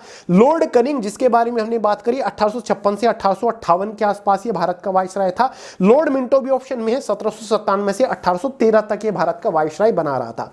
तो भारत का आखिरी गवर्नर जनरल और पहला वाइसराय लॉर्ड चार्ल्स कनिंग ही था। माप तोल की व्यवस्था किसके शासनकाल में लागू हुई थी? माप तोल की व्यवस्था अलाउद्दीन खिलजी के शासनकाल में शुरू हुई थी, इसी ने शुरू करा था। और अपनी सेना को, सैनिकों को वेतन देने की भी शुरुआत अलाउद्दीन खिलजी ने करी थी। और सैनिकों की एक अलग पोशाक, मतलब उनकी एक यूनिफॉर्म होनी चाहिए, यह भी शुरुआत अलाउद्दीन खिलजी ने ही करी थी, ठीक है। निम्नलिखित में से कौन से अनुच्छेद में समानता का अधिकार का प्रावधान है? समानता का अधिकार, देखिए मैंने आपको कई बार बता रखा है, अनुच्छेद 14 से लेकर अनुच्छेद 32 तक हमारे आते हैं मौलिक अधिकारों के अंडर, ठीक है। तो समानता का अधिकार कौन से अनुच्छेद में? अनुच्छेद 14 में समानता का अधिकार है, यानी कि धर्म का, ठीक है, जाति का सब समान होंगे, ठीक है, ये अधिकार मिलता है हमें अनुच्छेद 14 में। देखिए अनुच्छेद 14 में समानता का अधिकार का प्रावधान है। अनुच्छेद 19 की बात करें, भाषण और अभिव्यक्ति की स्वतंत्रता है, मतलब भाषण हम दे सकते हैं, साथ ही मतलब इकट्ठे भी हो सकते हैं, प्रोटेस्ट करने की भी मतलब हमें मतलब नागरिकों को प्रावधान है। अनुच्छेद 20 में क्या कहा गया है, अपराधों के लिए दोषी सिद्ध के संबंध में संरक्षण है। अनुच्छेद 20 में यह कहा गया कि अगर कोई अपराधी है, ठीक है, उसने कोई जुर्म किया है तो उसके जुर्म के लिए केवल एक ही सजा दी जाएगी, एक से ज्यादा सजा या फिर एक से ज्यादा मुकदमे नहीं चलाए जा सकते। अनुच्छेद 21 क्या कहता है, ऑप्शन में है ना, जीवन और व्यक्तिगत स्वतंत्रता की सुरक्षा, यानी कि मतलब फ्रीडम टू लाइफ, अनुच्छेद 21 में है ये। नेक्स्ट है, कंप्यूटर के लिए आईसी चिप आमतौर पर किस वस्तु से बनी होती है। दोस्तों कंप्यूटर में एक चिप होती है आईसी चिप, जिसमें इस टाइप के बहुत सारे पैर से होते हैं ना, ब्लैक से कलर की होती है, ठीक है। ज्यादातर जो इलेक्ट्रॉनिक्स डिवाइसेस होते हैं उनमें आपको ये आईसी चिप देखने को मिल जाएगी, कंप्यूटर में होगी, बहुत सारी चीज होती है। तो ये किस मटेरियल से बनी होती है, तो भाई ये सिलिकॉन से बनी होती है, इंपॉर्टेंट है। आईसी चिप किससे बनी होती है, सिलिकॉन से बनी होती है। प्रसिद्ध काव्य गीत गोविंद के रचयिता कौन है, गीत गोविंद के रचयिता है भाई जयदेव। जयदेव हैं गीत गोविंद के रचयिता, जो कि एक बहुत बड़े साहित्यकार थे, विद्वान थे। विश्व का सबसे विशाल वन कहां पर है, सबको पता है सबसे विशाल वन दुनिया का अमेज़न के जंगल है, जिसमें आए दिन आग लगी रहती है। एक बार आग लग गई तो 5-6 साल तक तो बुझने से गई, ठीक है, इतना बड़ा जंगल है ये। तो विश्व का सबसे बड़ा जो जंगल है वो कहां पर है, ये पूछा जा रहा है। तो वैसे तो वो कई सारे देशों में फैला हुआ है, ठीक है, कई सारे देशों में वो जंगल है, लेकिन इन चारों की अगर हम बात करें, अमेरिका में नहीं है, रूस में नहीं है, कनाडा में नहीं है, ब्राजील में है, ठीक है। विश्व का सबसे बड़ा जंगल जिसका नाम अमेज़न है वो ब्राजील में है। कौन कौन से देशों में है, ब्राजील में भी है, बोल्विया में भी है, इतना बड़ा है वो, इन सारे देशों की सीमा उससे साझा होती है। पेरू में भी है, इक्वाडोर में भी है, कोलंबिया, वेनेजुएला, गुयाना, साथ ही सूरीनाम, फ्रांस, साथ ही और भी काफी सारी टेरिटरी है जो कि उससे मिलती है। प्रसिद्ध कवि अमीर खुसरो किसके दरबार में था। देखिए दोस्तों एक कवि था जो कि अलाउद्दीन खिलजी का दरबारी कवि था, बहुत ही पॉपुलर है। देखिए खिलजी की बात हो रही है तो खिलजी साम्राज्य की शुरुआत हुई थी 1290 में हुई थी। जलालुद्दीन फिरोज शाह खिलजी इसका संस्थापक था। 1290 से 1296 तक गद्दी पर बैठा था। उसके बाद उसी का ही मतलब भतीजा और दामाद अलाउद्दीन खिलजी उसकी हत्या करके गद्दी पर बैठता है। 1296 में गद्दी पर बैठता है और 1316 तक राज करता है।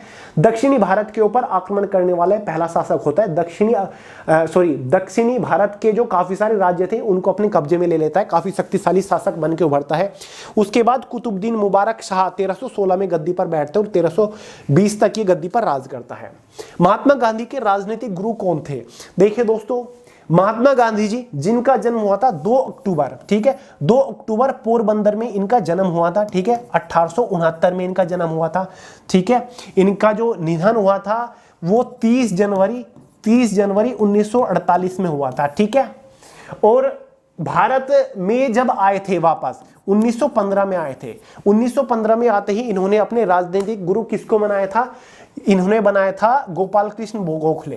राजनीति के जितने भी दाव पेच थे, क्योंकि ये तो साउथ अफ्रीका में रह रहे थे, ठीक है, लॉयर बन चुके थे, लेकिन भारत में क्या चल रहा था सारी जानकारी नहीं थी। सारी चीज जो सीखी इन्होंने वो गोपाल कृष्ण गोखले से सीखी। तो आते ही 1915 में जब ये भारत लौटे, गोपाल कृष्ण गोखले को इन्होंने अपना राजनीतिक गुरु बनाया। असम राइफल का मुख्यालय कहां पर है, इंपॉर्टेंट है। असम राइफल जो कि एक पैरामिलिट्री फोर्स है भारत की, ठीक है। असम राइफल से ही इंडियन आर्मी निकली है। इसका जो गठन हुआ था ना वो एग्जैक्टली असम राइफल का 1835 में हुआ था। और कछार ये स्पेलिंग है, कछार लेवी के रूप में असम राइफल का शुरुआत में गठन हुआ था अंग्रेजी शासन के टाइम पर ही। उसके बाद इसको असम राइफल नाम दे दिया गया और इसी से ही इंडियन आर्मी भी निकली है। और असम राइफल का जो हेडक्वार्टर है, काफी सारे लोग सोचते हैं असम राज्य के अंदर ही होगा, लेकिन ऐसा नहीं है। असम राज्य का जो हेडक्वार्टर है वो शिलोंग के अंदर है। शिलोंग क्या है, मेघालय की राजधानी है शायद, ठीक है। शिलोंग में है इसका हेडक्वार्टर। ज्ञानपीठ अवार्ड जीतने वाली पहली महिला कौन थी। देखिए दोस्तों, ज्ञानपीठ अवार्ड भारत का एक लिटरेचर अवार्ड है, मतलब एक साहित्य पुरस्कार है। 22 भाषाओं में लिखे गए साहित्य को इस अवार्ड से सम्मानित किया जाता है।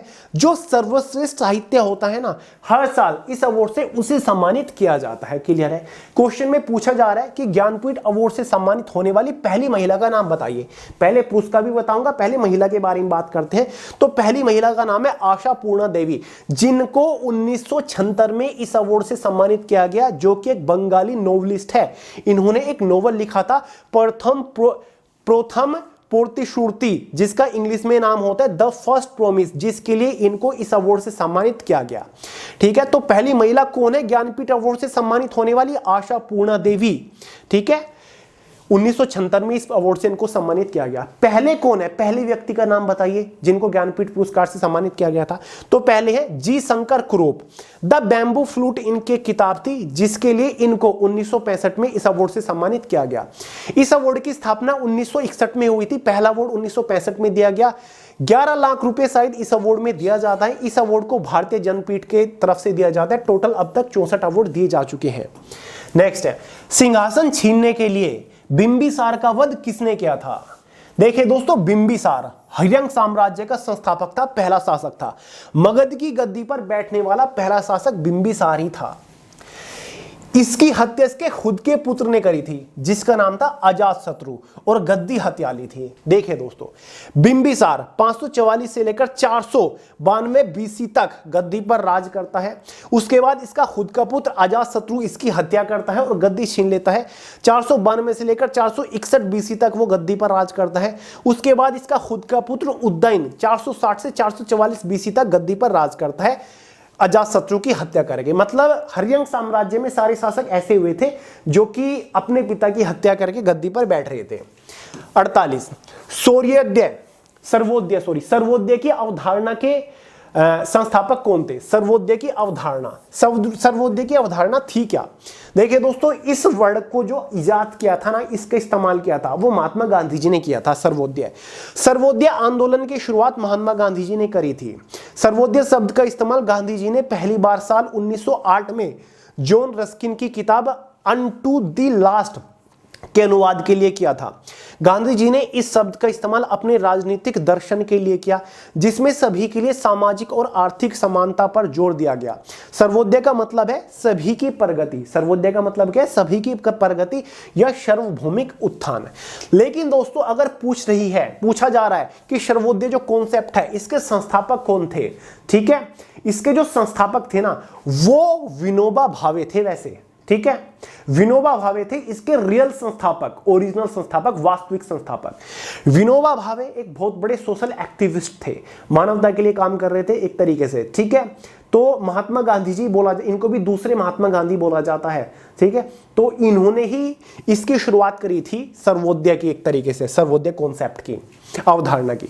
49 गौतम बुद्ध की मां का नाम क्या था? गौतम बुद्ध की मां का नाम था महामाया। गौतम बुद्ध के बारे में कुछ जान लेते हैं।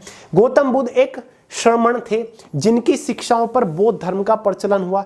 इनका जन्म लुम्बिनी में 563 ईस्वी पूर्व में हुआ था। ठीक है, अक्षत्रिय शाक्य कुल की ये थे। राजा सुबोधन में के घर में इनका जन्म हुआ था। सुबोधन इनके पिता का नाम था। इनकी जो मृत्यु हुई थी कुशीनगर में हुई थी। पूरा नाम सिद्धार्थ था इनका, सिद्धार्थ गौतम इनका पूरा नाम था। इनके बेटे का नाम राहुल था। ठीक है, पेरेंट मैं फिर से बता रहा हूं, इनके पिता सुबोधन थे। माया देवी या फिर महामाया कह देते हैं, इनकी माता की नाम था। ठीक है, सुंदरी नंदा और नंदा इनके भाई बहन थे। 1857 के विद्रोह का तत्कालीन कारण क्या था? 1857 की इतनी भयंकर क्रांति छिड़ी थी, उसका कारण क्या था असली? इसका कारण था एनफील्ड राइफल को उपयोग में लाना। दोस्तों, उसी टाइम पर ब्रिटिश साम्राज्य एक राइफल लेके आए थे। ठीक है, इंपोर्ट करी थी उन्होंने ब्रिटेन से, और जो सेना थी उनको इस राइफल का इस्तेमाल करने के लिए बोला गया था। ठीक है, अब इस राइफल का इस्तेमाल करने के लिए क्यों मना कर दिया था? क्यों इसका विरोध कर रहे थे भारतीय सैनिक? क्योंकि दोस्तों, इस राइफल में कारतूस का इस्तेमाल होता था। ठीक है, वो जो कारतूस था, वो जो गोलियां थी, ठीक है, वो गाय की चर्बी से बनाई गई थी। गाय के चर्बी लगा कारतूस था वो, मतलब उसकी जो सील थी उस कारतूस को जो बंद किया गया था गाय की चर्बी से बंद किया गया था और उसको मुंह से काट कर खोलना पड़ता था। इसीलिए जो भारतीय सैनिक थे उन्होंने इसका विद्रोह किया और उसके लीडर थे मंगल पांडे जी, जिन्होंने इसका जमकर विद्रोह किया था और उन्होंने ही 1857 की क्रांति की शुरुआत करी थी। एनफील्ड राइफल का नाम था, इसके उपयोग में लाने की वजह से ये सब कुछ हुआ था। निम्न में से किसे सीमांत गांधी, फ्रंटियर गांधी भी कहा जाता है? ठीक है, दूसरे गांधी या फिर फ्रंटियर गांधी किसको कहा जाता है? सही आंसर है खान अब्दुल गफ्फार खान। खान अब्दुल गफ्फार खान वही है जिनको, ये वो पहले फॉरेनर हैं जिनको भारत रत्न से सम्मानित किया गया था 1987 में, क्योंकि इनका जो जन्म हुआ था पाकिस्तान में हुआ था, इनकी मृत्यु भी पाकिस्तान के अंदर ही हुई थी। क्लियर है? आजादी के बाद भी ये पाकिस्तान में ही थे। खान अब्दुल गफ्फार खान, ठीक है, 1890 में इनका जन्म हुआ था, 20 जनवरी 1988 में इनका निधन हुआ था। सीमा प्रांत और बलूचिस्तान के एक महान राजनेता थे जिन्होंने भारत के स्वतंत्रता संग्राम में भाग लिया और अपने कार्य और निष्ठा के कारण सरहदी गांधी यानी कि सीमांत गांधी, ठीक है, बच्चा खान तथा बादशाह खान के नाम से पुकारे जाने लगे। वे भारतीय उपमहाद्वीप में अंग्रेजी शासन के विरुद्ध अहिंसा के प्रयोग के लिए जाने जाते थे। एक समय उनका लक्ष्य संयुक्त स्वतंत्रता और धर्मनिरपेक्ष भारत था। इसके लिए उन्होंने 1930 में खुदाई खिदमतगार नाम के संगठन की स्थापना करी। यह संगठन सुर्खपोश या लाल कुर्ती दल के नाम से भी जाना जाता था। यानी कि गांधी जी भी जैसे आजादी चाहते थे अहिंसा के रूप से, यानी कि हिंसा नहीं फैलाना चाहते थे, ये भी अंग्रेजों के खिलाफ अहिंसा से लड़ रहे थे। ठीक है, इन्हें 1987 में भारत के सर्वोच्च नागरिक सम्मान भारत रत्न से भी सम्मानित किया गया था। गिर राष्ट्रीय उद्यान कहां पर स्थित है? सिंपल सा क्वेश्चन है। गिर मतलब गुजरात, गुजरात में स्थित है, जो कि शेरों के लिए बहुत ज्यादा प्रसिद्ध है। गुजरात के कुछ और महत्वपूर्ण राष्ट्रीय उद्यान है, ये देख लीजिए। वंसडा नेशनल पार्क भी गुजरात के अंदर है, मरीन नेशनल पार्क भी गुजरात में है, पूर्णा वाइल्ड सेंचुरी भी गुजरात में है, मितियाल्या वाइल्ड सेंचुरी भी गुजरात में है, साथ ही शुपनेश्वर वाइल्ड सेंचुरी भी गुजरात में है, साथ ही वेलवाड़ा नेशनल पार्क भी गुजरात में है। नेक्स्ट है, राष्ट्रीय विज्ञान दिवस किस दिन मनाया जाता है? सिंपल सा क्वेश्चन है। हर साल राष्ट्रीय विज्ञान दिवस की बात हो रही है, नेशनल यानी कि भारत के अंदर हर साल 28 फरवरी को राष्ट्रीय विज्ञान दिवस मनाया जाता है। क्योंकि दोस्तों क्यों मनाया जाता है, किन की याद में मनाया जाता है? ये डॉक्टर सीवी रमन बहुत बड़े फिजिसिस्ट थे जिनको नोबेल प्राइज से भी सम्मानित किया जा चुका है। साथ ही इन्होंने रमन इफेक्ट की भी खोज करी थी। देखिए दोस्तों, क्यों मनाया जाता है राष्ट्रीय विज्ञान दिवस? सीवी रमन जी जो कि बहुत बड़े फिजिसिस्ट थे, इन्होंने रमन इफेक्ट की खोज करी थी। ठीक है, 28 फरवरी 1928 को, ठीक है, 28 फरवरी 1928 को ही रमन इफेक्ट की खोज की थी, जिसके लिए इनको 1930 में नोबेल प्राइज से भी सम्मानित किया गया था फिजिक्स के क्षेत्र में। जिसके बाद एग्जैक्टली 28 फरवरी 1987 से नेशनल साइंस डे बनाने की घोषणा कर दी थी भारत सरकार ने। ठीक है, तो सीवी रमन जी ने इतना बड़ा काम किया था, रमन इफेक्ट की खोज की थी, इसीलिए हर साल 28 फरवरी को नेशनल साइंस डे मनाया जाता है। नेक्स्ट है 54, निम्न मुस्लिम शासकों में से किसने तीर्थ यात्रा कर समाप्त कर दिया? इन 4 मुस्लिम शासकों में से किसने पहली बार तीर्थ यात्रा कर समाप्त किया था? इस क्वेश्चन का सही आंसर हो जाएगा ऑप्शन डी, अकबर। अकबर पहला मुस्लिम शासक था जिसने 1563 में तीर्थ यात्रा कर समाप्त किया था। ये स्पेशली हिंदुओं ब्राह्मणों पर लगाया जाता था, क्योंकि जो हिंदू भाई थे हमारे उस टाइम पर अपने तीर्थ स्थल पर जाते थे, देवी देवताओं के दर्शन करने जाते थे, बड़े बड़े मंदिरों में जाते थे, उन पर तीर्थ यात्रा कर लगाया जाता था, एक टैक्स लगाया जाता था। जब अकबर को पता चला, उसने सबसे पहले इसी टैक्स को हटाया था 1563 में। अब 3 और ऑप्शन हमारे हैं, इन शासकों के बारे में भी बात कर लेते हैं। इब्राहिम लोदी का शासनकाल 1517 से स्टार्ट होता है, 1526 तक ये चलता है, और इब्राहिम लोदी दिल्ली सल्तनत का पहला शासक था जो कि युद्ध के मैदान में मारा गया था बाबर के द्वारा। उसके बाद लोधी साम्राज्य खत्म, बाबर ने मुगल साम्राज्य की नींव डाल दी थी। 1526 से 1530 तक बाबर गद्दी पर बैठता है। उसके बाद हुमायूं गद्दी पर बैठता है, उसका पुत्र हुमायूं कब से कब तक बैठता है? देखिए दोस्तों, ये बस थोड़ी सी यहां पर मिस्टेक है, ये यहां पर हुमायूं आ जाता है, यहां पर अकबर आ जाता है, ये यहां पर हुमायूं है। ठीक है, एच मैंने लिख दिया है। हुमायूं का जो शासनकाल चलता है 1530 से 1556 तक चलता है, हालांकि बीच में 15 साल सूरी साम्राज्य आता है, लेकिन फिर से 1555 में हुमायूं वापस अपना मुगल साम्राज्य की स्थापना करता है। उसके बाद हुमायूं के बाद गद्दी पर कौन बैठता है? अकबर, AKABR अकबर। 1556 में अकबर गद्दी पर बैठता है, 1605 तक गद्दी पर राज करता है। उसके बाद 1605 के बाद इसका बेटा जहांगीर गद्दी पर आ जाता है। लो भाई, निम्न रक्त समूहों में से कौन सा एक रक्त समूह वाला व्यक्ति किसी भी समूह से रक्त प्राप्त कर सकता है? मतलब यूनिवर्सल रिसेप्टेंट कौन सा ब्लड ग्रुप है जो कि किसी भी ग्रुप के ब्लड को ले सकता है? यूनिवर्सल रिसेप्टेंट होता है AB पॉजिटिव यूनिवर्सल रिसेप्टेंट होता है, मतलब किसी भी ब्लड ग्रुप को वो ले सकता है। ठीक है, a person with AB blood group can receive blood from either group making them a universal recipient. इसको सबसे बढ़िया ब्लड ग्रुप माना जाता है। जिस इंसान का ब्लड ग्रुप होता है वो मानिए वो तो मजे ही मजे है उसके, क्योंकि जब भी कुछ ऐसी स्थिति आ जाती है ना कि खून की कमी पड़ जाती है तो कुछ लोग के ऐसे ब्लड ग्रुप होते हैं वो मिलते ही नहीं, मैच कराने पड़ते हैं। लेकिन ये ऐसा है कोई भी चल जाएगा, O negative O positive, AB चल जाएगा, B सब चल जाएगा। ठीक है, तो भाई AB ऐसा ब्लड ग्रुप है जो कि यूनिवर्सल रिसेप्टेंट है। अब O नेगेटिव सबसे रेयर ब्लड ग्रुप माना जाता है। ठीक है, इस धरती पर केवल 1% लोगों का O नेगेटिव होता है। Considered the universal donor can donate to any blood type. ये यूनिवर्सल डोनर होता है, यानी कि किसी को भी ब्लड दे सकता है। ठीक है, किसी को भी ब्लड दे सकता है ये। नेक्स्ट है क्वेश्चन नंबर 56, नालंदा विश्वविद्यालय की स्थापना किसके द्वारा की गई थी? 4 ऑप्शन आपके पास है, बहुत ही महत्वपूर्ण क्वेश्चन है। इस क्वेश्चन का सही आंसर है ऑप्शन डी, कुमारगुप्त। गुप्त साम्राज्य का एक शासक कुमारगुप्त, जिसने बिहार के नालंदा जिले में नालंदा विश्वविद्यालय की स्थापना करवाई थी। देखिए दोस्तों, इस यूनिवर्सिटी से इंपॉर्टेंट फैक्ट ये है कि इसमें 10,000 स्टूडेंट्स पढ़ते थे और 10,000 स्टूडेंट्स पे लगभग 2,000 टीचर्स यहाँ पर थे। और केवल भारत से ही नहीं, दुनिया के अलग अलग कोने से स्टूडेंट्स यहाँ पर पढ़ने आ रहे थे। इतनी जबरदस्त स्ट्रेंथ थी इस यूनिवर्सिटी। उस टाइम की सबसे बेहतरीन, सबसे बड़ी यूनिवर्सिटी थी ये। क्लियर है? इस यूनिवर्सिटी का जो विनाश करा था बख्तियार खिलजी ने करा था। बख्तियार खिलजी कौन था? ये खिलजी डायनेस्टी का ही एक मेंबर था। बंगाल में खिलजी साम्राज्य की इसने स्थापना करी थी। बंगाल में इसने खिलजी साम्राज्य की स्थापना करी थी। ठीक है, 1203 के आसपास, शायद 1202 या फिर 1203 के आसपास इसने नालंदा विश्वविद्यालय को जलाकर राख कर दिया था और 1203 के आसपास ही शायद इसने खिलजी साम्राज्य की स्थापना करी थी बंगाल के अंदर। ठीक है, तो ये था Khilji, Bakhtiyar Khilji. The Gupta emperor Kumaragupta first established Nalanda university around 427 CE, यानी कि 427 ईस्वी के आसपास इसकी स्थापना यहां पर करी गई थी। The university was the world first residential university and flourished for over 800 years until the 12th century, यानी कि 800 साल तक ये यूनिवर्सिटी चली थी। ठीक है, ये पहली रेजिडेंशियल यूनिवर्सिटी थी दुनिया की जहां पर स्टूडेंट्स ले आकर रह रहे थे, हॉस्टल्स की सुविधा अवेलेबल थी।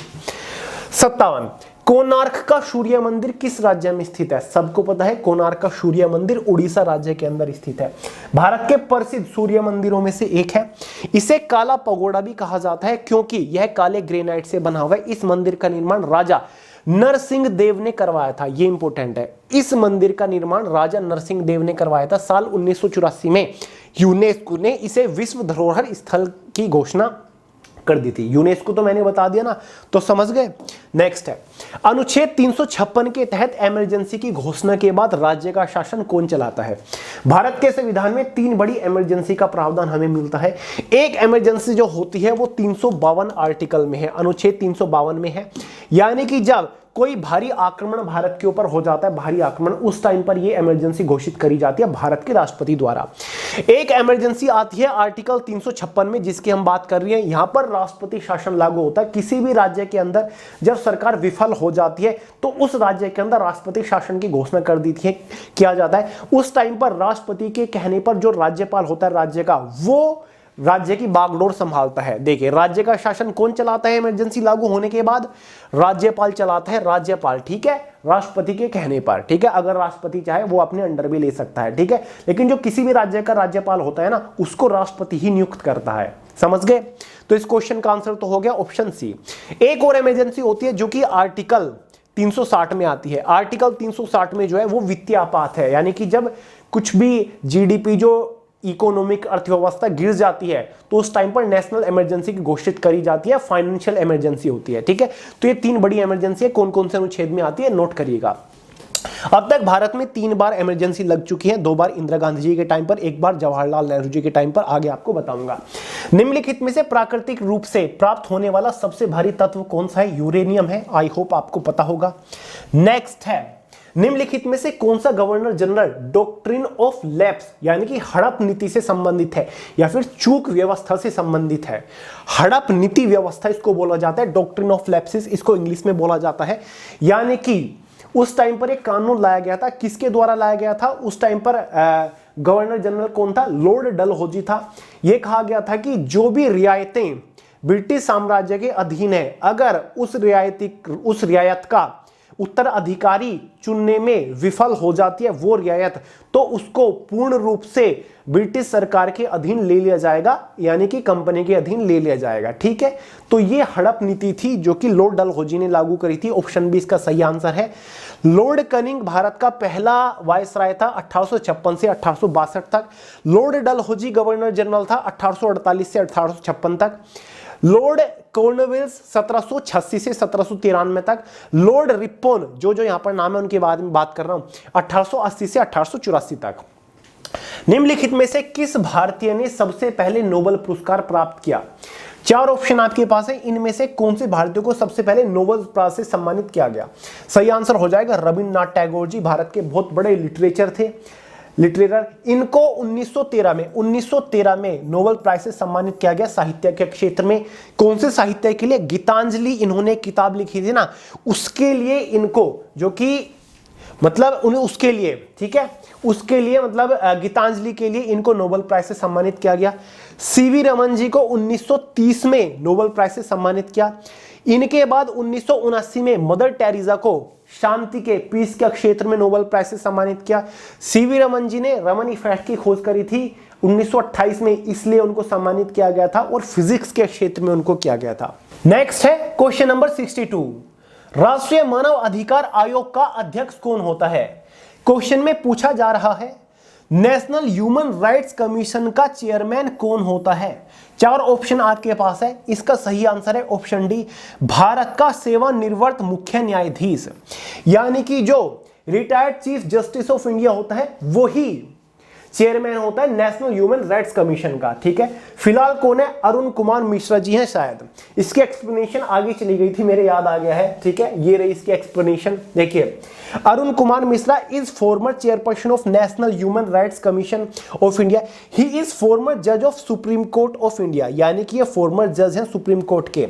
ही is former chief justice of Calcutta high court, Calcutta high court और राजस्थान हाई कोर्ट के फॉर्मर चीफ जस्टिस भी रह चुके हैं। He has also served as acting chief justice of Rajasthan high court, ठीक है। तो भाई Arun Kumar Mishra ji human rights commission के चेयरमैन है, समझ गए। नेक्स्ट है, निम्नलिखित में से किसने टेस्ट ऑफ माई लाइफ पुस्तक लिखी है? 4 खिलाड़ियों के नाम दे रखे हैं, इनमें से टेस्ट ऑफ माई लाइफ पुस्तक के लेखक कौन है? इस किताब के लेखक है युवराज सिंह, जो कि बायोपिक है खुद युवराज सिंह की। देखिए दोस्तों, किताब का पूरा नाम है the test of my life from cricket to cancer and back, is an autobiography of Yuvraj Singh. Yuvraj Singh जो कि बहुत ही जबरदस्त क्रिकेटर रह चुके हैं भारत के, इन्होंने इस किताब को लिखा है। रूबी का लाल रंग निम्नलिखित में से किसके कारण होता है? रूबी जो एक मटेरियल है, हीरे जैसा होता है, लेकिन ये चमकदार होता है, लेकिन लाल रंग होता है। इसका किस कारण होता है? क्योंकि दोस्तों क्रोमियम ऑक्साइड इसमें मिला होता है। क्रोमियम ऑक्साइड के मिले होने के कारण इसका लाल रंग होता है। The red colour of ruby is due to the presence of chromium ions in the mineral. निम्नलिखित में से भारतीय मिसाइल टेक्नोलॉजी का पिता किसे कहा गया? फादर ऑफ मिसाइल या फिर मिसाइल मैन किसको कहा गया है? डॉक्टर एपीजे अब्दुल कलाम जी को फादर ऑफ मिसाइल कहा गया है। सर्वोदय की अवधारणा के संस्थापक कौन है? सिंपल सा आंसर है विनोबा भावे जी हैं। कुछ लोग महात्मा गांधी जी बोलेंगे, कहीं कहीं महात्मा गांधी जी भी आपको लिखा मिलेगा। उन्होंने इस वर्ड का इस्तेमाल करा था सर्वोदय। सर्वोदय आंदोलन की जो स्थापना करी थी एक तरीके से विनोबा भावे जी ने करी थी। बिहू लोक नृत्य कहाँ का एक लोक नृत्य है? असम राज्य का एक प्रसिद्ध लोक नृत्य है बिहू। असम राज्य की राजधानी क्या है? दिसपुर है। नेक्स्ट है भारतीय सेना का सर्वोच्च पुरस्कार कौन सा है? देखिए दोस्तों, भारत का सर्वोच्च नागरिक पुरस्कार तो भारत रत्न है, लेकिन सेना में भारतीय सेना के जवानों को मिलने वाला सर्वोच्च पुरस्कार कौन सा है? तो इस सर्वोच्च पुरस्कार का नाम है परमवीर चक्र। देखिए दोस्तों, परमवीर चक्र की जो स्थापना हुई थी 26 जनवरी 1950 को हुई थी। पहला जो पुरस्कार दिया गया था 3 नवंबर 1947 को दिया गया था। अब तक केवल 21 ही परमवीर चक्र दिए गए हैं और जिसमें से 14 पोस्टमसली मरणोपरांत पुरस्कार दिए गए हैं। पहला जो पुरस्कार दिया गया था मेजर सोमनाथ शर्मा जी को दिया गया था एग्जैक्टली 21 जून 1950 को। आखिरी जो परमवीर चक्र दिया गया था 7 जुलाई 1999 में कैप्टन विक्रम बत्रा जी को दिया गया था। ठीक है, विक्रम बत्रा जी को। तो ये है परमवीर चक्र से रिलेटेड इंपोर्टेंट फैक्ट्स। प्रसिद्ध गायत्री मंत्र कहां से लिया गया है? प्रसिद्ध गायत्री मंत्र ऋग्वेद से लिया गया, जो कि भारत का सबसे पुराना वेद है ऋग्वेद। यहीं से ही गायत्री मंत्र लिया गया। चोरी चोरा कांड के समय भारत का वायसराय कौन था? इंपोर्टेंट क्वेश्चन है, घुमा के पूछ लिया। ये नहीं पूछा चोरी चोरा कांड कब हुआ था या फिर किस जगह पर हुआ था। क्वेश्चन को थोड़ा सा टफ कर दिया गया। वायसराय पूछ लिया, कौन था उस टाइम पर भारत का? तो उस टाइम पर भारत का वायसराय लॉर्ड रीडिंग था। अब हम चोरी चोरा कांड के बारे में थोड़ा सा कवर करने की कोशिश करेंगे। देखिए दोस्तों, चोरी चोरा कांड के समय भारत के वायसराय लॉर्ड रीडिंग थे। वे 1921 से 1926 तक भारत के वायसराय बने रहे थे। उनके वायसराय काल में ही चोरी चोरी कांड की घटना हुई थी।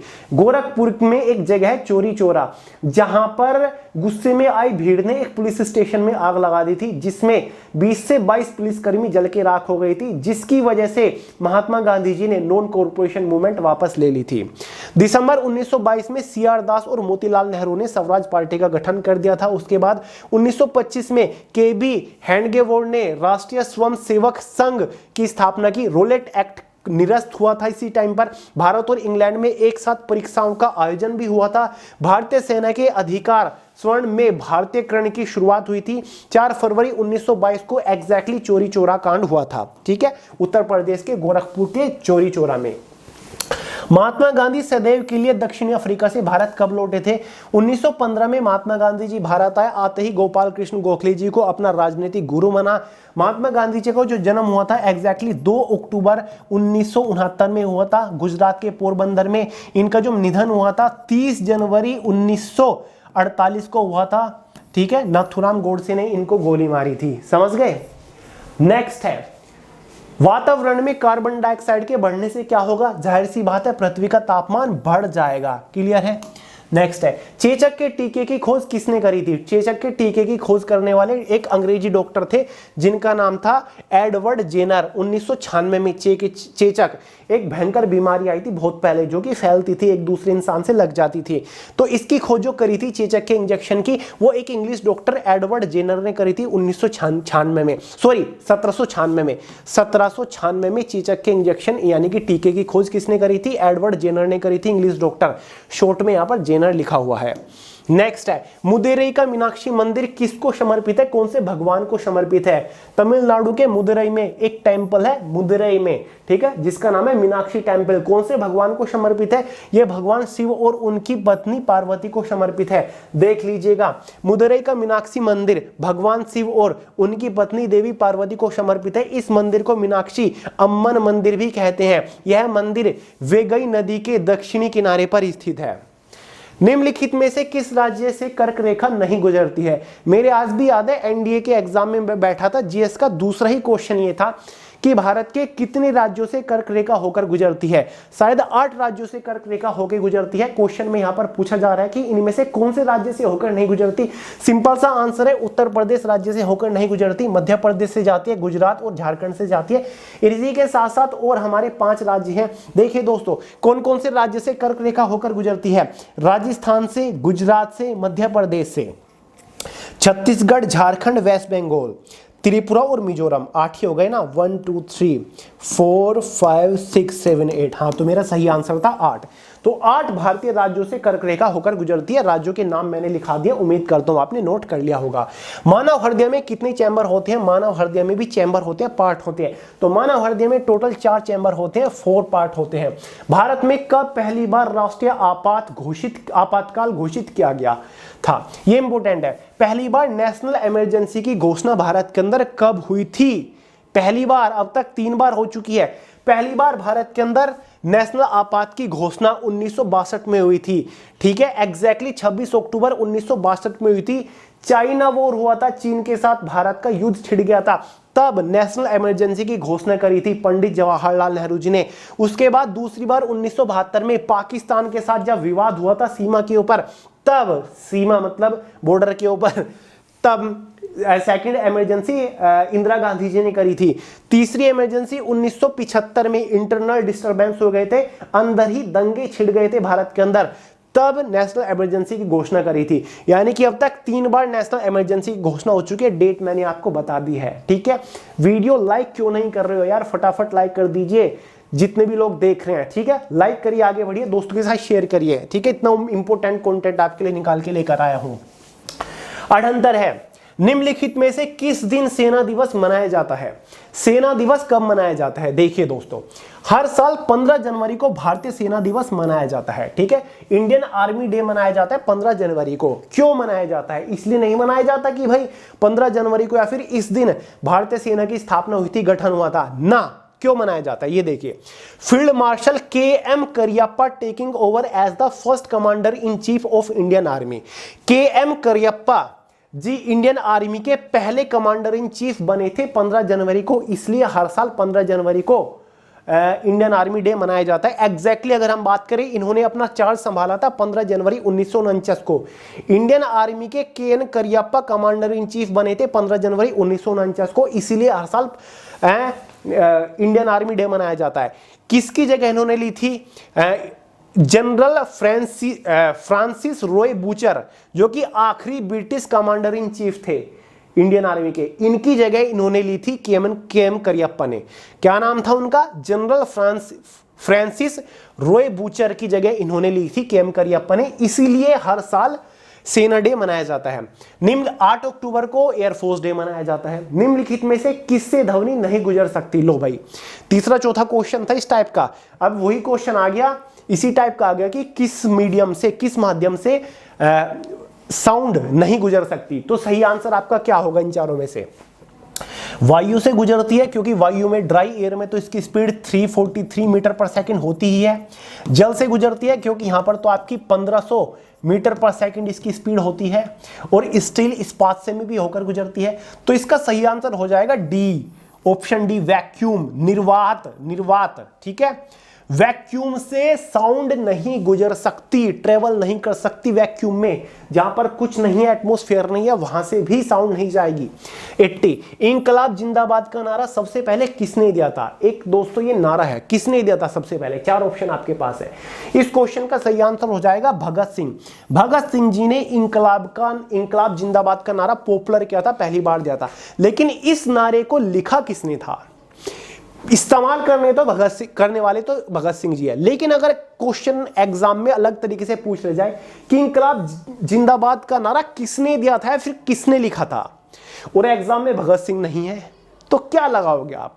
तो भाई अगर ऑप्शन में भगत सिंह जी का नाम नहीं है तो आप हजरत मोहानी लगा के आओगे, हजरत मोहानी। क्योंकि इंकलाब जिंदाबाद का नारा जो लिखा था ना, हजरत मोहानी ने ही लिखा था। ठीक है, जो कि आजादी की लड़ाई ही लड़ रहे थे, लेकिन इसको पॉपुलर करने वाले थे भगत सिंह जी। ठीक है, यह फैक्ट है, नोट करिए, हजरत मोहानी। कथकली नृत्य किस राज्य से संबंधित है? कथकली नृत्य केरल राज्य से संबंधित है। कथकली नृत्य केरल राज्य से संबंधित है। बाकी राज्यों के नृत्य भी आपको बता देता हूं। कर्नाटक राज्य का एक प्रसिद्ध लोक नृत्य है जो कि एग्जाम में पूछा जाता है, यक्षगान। तमिलनाडु का एक प्रसिद्ध लोक नृत्य है भरतनाट्यम। कथकली के बारे में बात कर रहे हैं, देख लीजिए। कथकली नृत्य केरल का शास्त्रीय नृत्य है। यह मालाबार, कोचिन और श्रवणकोर के आसपास प्रचलित है। कथकली भक्ति नाटकीयता, नृत्य, संगीत, वेशभूषा और श्रृंगार का मिश्रण है। इसमें कलाकार न तो संवाद बोलते हैं और न ही गीत गाते हैं, बस इस डांस को परफॉर्म करते हैं। ठीक है, तो यह कथकली जो कि केरल राज्य के एक बहुत ही प्रसिद्ध शास्त्रीय मतलब नृत्य है। यह घोषणा किसने की थी कि लोकतंत्र ऐसी सरकार है जो जनता की, जनता द्वारा और जनता के लिए हो। ठीक है, यह घोषणा किसने करी थी कि लोकतंत्र एक ऐसी सरकार है जो जनता की, जनता द्वारा और जनता के लिए है। तो इस क्वेश्चन का सही आंसर हो जाएगा अब्राहम लिंकन, जो कि यूनाइटेड स्टेट ऑफ अमेरिका के 16वें राष्ट्रपति थे, 16th प्रेसिडेंट थे अमेरिका के अब्राहम लिंकन। इन्होंने ही ये नारा दिया था। नेक्स्ट है, लोधी वंश की स्थापना किसने करी थी? दिल्ली सल्तनत की गद्दी पर लोधी साम्राज्य की स्थापना किसने करी थी? इस क्वेश्चन का सही आंसर हो जाएगा भैलो लोधी। लोधी साम्राज्य का आखिरी शासक था इब्राहिम लोधी, लेकिन पहला जो शासक था भैलो लोधी था। भैलो लोधी ने 1451 में स्थापना करी थी लोधी साम्राज्य की और 1489 तक इसने गद्दी पर राज किया। इसके बाद इसकी जगह आता है सिकंदर खान लोधी, जिसने 1489 से 1517 तक राज किया। उसके बाद आता है तीसरा शासक इब्राहिम लोधी, जिसने 1517 से 1526 तक गद्दी पर राज किया। और पानीपत के पहले युद्ध में इब्राहिम लोधी को बाबर ने हरा दिया था, मतलब मार दिया था युद्ध के मैदान में ही, और मुगल साम्राज्य की स्थापना कर दी थी लोधी वंश को खत्म करके। निम्नलिखित में से कौन सा शासक निरक्षर था, मतलब पढ़ा लिखा नहीं था, इलिटरेट था, अनपढ़ था? इस क्वेश्चन का सही आंसर हो जाएगा ऑप्शन सी अकबर। अकबर बिल्कुल अनपढ़ था, और लेकिन अकबर इकलौता ऐसा शासक था दिल्ली सल्तनत का जिसने सबसे ज्यादा किताबें पढ़ रखी थी। रोज 2-3 घंटा अकबर लाइब्रेरी जाता था और जो वहां किताबें पढ़ने वाले थे वो पढ़ते थे, ये सुनता था। इतना ज्ञान, तभी इसके पास इतनी सारी स्ट्रेटजी थी। वैसे तो अनपढ़ था लेकिन बहुत ज्यादा दिमाग से काम लेता था। सबसे सफल शासक में से आता है अकबर। अकबर, अशोक, हर्षवर्धन, ठीक है, चंद्रगुप्त मौर्य, ये अलग थे कुछ। ठीक है, इसीलिए अकबर सम्राट अशोक बोला जाता है, महान अकबर बोला जाता है। ठीक है, मतलब इनके दो चेहरे हुआ करते थे। युद्ध में लड़ते थे, विजय हासिल करते थे, लेकिन लोगों के प्रति ये विनम्र भी थे, लोगों की मदद करते थे। ठीक है, अकबर ने भी बहुत ज्यादा मदद करी है, हिंदू के प्रति स्नेह था अकबर को, ये कहा जाता है। ठीक है, तो अकबर इलिटरेट था, अनपढ़ था। देखिए, बाबर गद्दी पर 1526 में बैठा, 30 तक राज किया। हुमायूं 1530 तक 56 तक बैठता है। अकबर 1556 से 1605 तक राज करता है। जहांगीर उसका पुत्र 1606 से 1627 तक। शाहजहां ताजमहल बनवाने वाला 1628 से 1658 तक। उसका पुत्र औरंगजेब सबसे क्रूर शासक था, जो शैतान जिसको कहा गया है इतिहास में, 1658 से 1707 तक कहा गया है। मोहम्मद आजम शाह ये 1707 में गद्दी पर बैठता है और 1707 तक ही राज करता है, बस 5-6 महीने तक ही टिक पाता है। बहादुर शाह फर्स्ट 1707 से 1712 तक, ये कुछ शक्तिशाली शासक थे मुगल साम्राज्य के। मदर टेरेसा को नोबेल शांति पुरस्कार से किस वर्ष सम्मानित किया गया था, फिर कब इनको प्राप्त हुआ था? देखिए दोस्तों, 1979 में मदर टेरेसा को शांति का क्षेत्र में, पीस का क्षेत्र में नोबेल प्राइज से सम्मानित किया गया है। ठीक है, प्रसिद्ध रॉक गार्डन कहां स्थित है? रॉक गार्डन प्रसिद्ध है चंडीगढ़ में। क्लियर है? नेक्स्ट है, बांग्लादेश की सीमा से भारत का निम्नलिखित में से कौन सा राज्य सटता है? सटता नहीं है। बांग्लादेश की सीमा से लगभग 5 राज्य बांग्लादेश की सीमा से मिलते हैं। क्वेश्चन में पूछा जा रहा है कौन सा राज्य नहीं मिलता, तो इस टाइप के क्वेश्चन थोड़े से कॉम्प्लिकेटेड हो जाते हैं। कौन सा राज्य नहीं मिलता? सही आंसर हो जाएगा मणिपुर। मणिपुर राज्य बांग्लादेश से अपनी सीमा साझा नहीं करता। कौन कौन से राज्य अपनी सीमा साझा करते हैं बांग्लादेश से? ये रहे, असम राज्य बांग्लादेश से मिलता है, वेस्ट बंगाल बांग्लादेश से मिलता है, मिजोरम भी बांग्लादेश से मिलता है, और मेघालय भी मिलता है, त्रिपुरा भी मिलता है। ये वो 5 राज्य हैं, 1 2 3 4 5, हाँ, ये वो 5 राज्य हैं जो बांग्लादेश के साथ अपनी सीमा साझा करते हैं। भारत में अभ्रक का सबसे बड़ा उत्पादक क्या है? अभ्रक को इंग्लिश में माइका बोलते हैं। ठीक है, अगर बात करें सबसे ज्यादा उत्पादन कहां होता है? आंध्र प्रदेश में होता है, लेकिन ऑप्शन में आंध्र प्रदेश नहीं है। फिर आप क्या लगाओगे? दूसरे नंबर पर सबसे ज्यादा उत्पादन जो अभ्रक का भारत में होता है ना, वो झारखंड राज्य के अंदर होता है, तो इसका आंसर झारखंड हो जाएगा। अगर झारखंड नहीं है तो आंध्र प्रदेश, अगर आंध्र प्रदेश है ना तो आंध्र प्रदेश ही आएगा, क्योंकि आंध्र प्रदेश सबसे बड़ा उत्पादक है, उसके बाद आता है झारखंड। तो लेकिन आंध्र प्रदेश नहीं है ना ऑप्शन में, तो आंध्र प्रदेश कहां से लगाए? डेफिनेशन देखिए, Andhra Pradesh is the largest producer of mica in India. In Andhra Pradesh Nellore Nellore district produce the best quality mica. Mica is mainly used in the electrical and electronics industries. Electrical और इलेक्ट्रॉनिक्स इंडस्ट्रीज में माइका का इस्तेमाल होता है। सबसे ज्यादा आंध्र प्रदेश के नेल्लोरा डिस्ट्रिक्ट में इसका प्रोडक्शन होता है। दिल्ली के किस सुल्तान के विषय में कहा जाता है कि उसने रक्त और लौह की नीति अपनाई थी? रक्त और लौह की नीति अपनाने वाला कौन था? ठीक है, बलबन था। ममलूक वंश का शासक था ये गयासुद्दीन बलबन, जिसने गद्दी पर 1266 से 1287 तक राज किया। नोवा शासक था ये, गुलाम वंश का नोवा शासक। इबारी डायनेस्टी का मतलब स्लेव डायनेस्टी का नोवा शासक था ये। इसी ने ही रक्त और लौह की नीति अपना रखी थी। ठीक है, महावीर का प्रथम शिष्य कौन था? महावीर जैन की बात हो रही है। महावीर जैन जी का प्रथम शिष्य कौन था? उनका खुद का जमाई, ठीक है, उनका खुद का दामाद जमाली इनका पहला शिष्य था। देखिए महावीर जैन जी का जो कि कई सारे नाम थे, जैसे कि वीरा, अतिवीरा, वर्धमान, साथ ही समित्रनाथ, ये इनके नाम थे। ये 24वें जैन धर्म के 24वें तीर्थकर थे। इन्होंने किसकी जगह ली थी? 23वें तीर्थकर कौन थे? पार्श्वनाथ थे। ठीक है, महावीर जी से रिलेटेड एक मंत्र है श्री महावीरा नमः। इनका सिंबल लोयन है। एज इनकी 72 साल हुई थी जब इनका निधन हुआ था। शाल, इनसे रिलेटेड संबंधित ट्री साल, उसके नीचे इनको ज्ञान की प्राप्ति हुई थी। फेस्टिवल्स कौन कौन से मनाए जाते हैं? महावीर जन्मा, कल्याणक, दिवाली मनाए जाते हैं। ठीक है, 91 वह प्रथम प्रधानमंत्री कौन थे जिन्होंने संसद सत्र में उपस्थित हुए बिना ही त्यागपत्र दे दिया था? मतलब वे कौन से भारत के प्रधानमंत्री थे जो कभी संसद में उपस्थित नहीं हुए, क्योंकि उनका कार्यकाल 6-7 महीने का ही था। ठीक है, और संसद का कोई सत्र हुआ नहीं शायद उस टाइम पर, या फिर ये गए नहीं। ठीक है, तो वो कौन से थे? उससे पहले इन्होंने अपना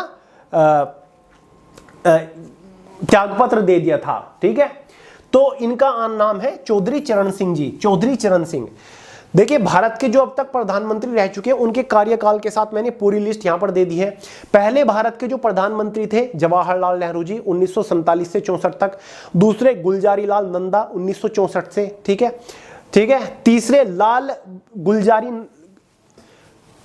तीसरे गुलजारी लाल नंदा 2 बार रहे थे। ठीक है, उसके बाद 1966 से सेकंड टाइम। लाल बहादुर शास्त्री जी 1964 से 66 तक का, फिर गुलजारी लाल नंदा 1966 से। ठीक है, उसके बाद इंदिरा गांधी जी 1966 से 77 तक पहली बार, फिर मोरारजी देसाई जी आए 1977 से 1979 तक। चौधरी चरण सिंह जी 1979 से 80 तक। इंदिरा गांधी जी 1980 से 84 तक दूसरे टाइम पे। राजीव गांधी 1984 से 89 तक। वीपी सिंह 89 से 90। चंद्रशेखर 1990 से 91। पीवी नरसिम्हा राव 1991 से 96। अटल बिहारी वाजपेयी जी 1996 में पहली बार। एचडी देवगौड़ा 1996 से 97। इंदर के गुजराल 1997 से 98। अटल बिहारी वाजपेयी 1998 से 2004 तक सेकंड टाइम। मनमोहन सिंह जी 2004 से 2014 तक, और नरेंद्र मोदी 2014 से नरेंद्र मोदी जी अब तक चल रहे हैं। ठीक है, उनका कार्यकाल। दिसंबर 15 को विजय दिवस के रूप में किसका स्मरण किया जाता है? दिसंबर 15 विजय दिवस मनाया जाता है। दिसंबर 15 को हर साल क्यों मनाया जाता है? यह मनाया जाता है पाकिस्तान पर सन 1971 की विजय।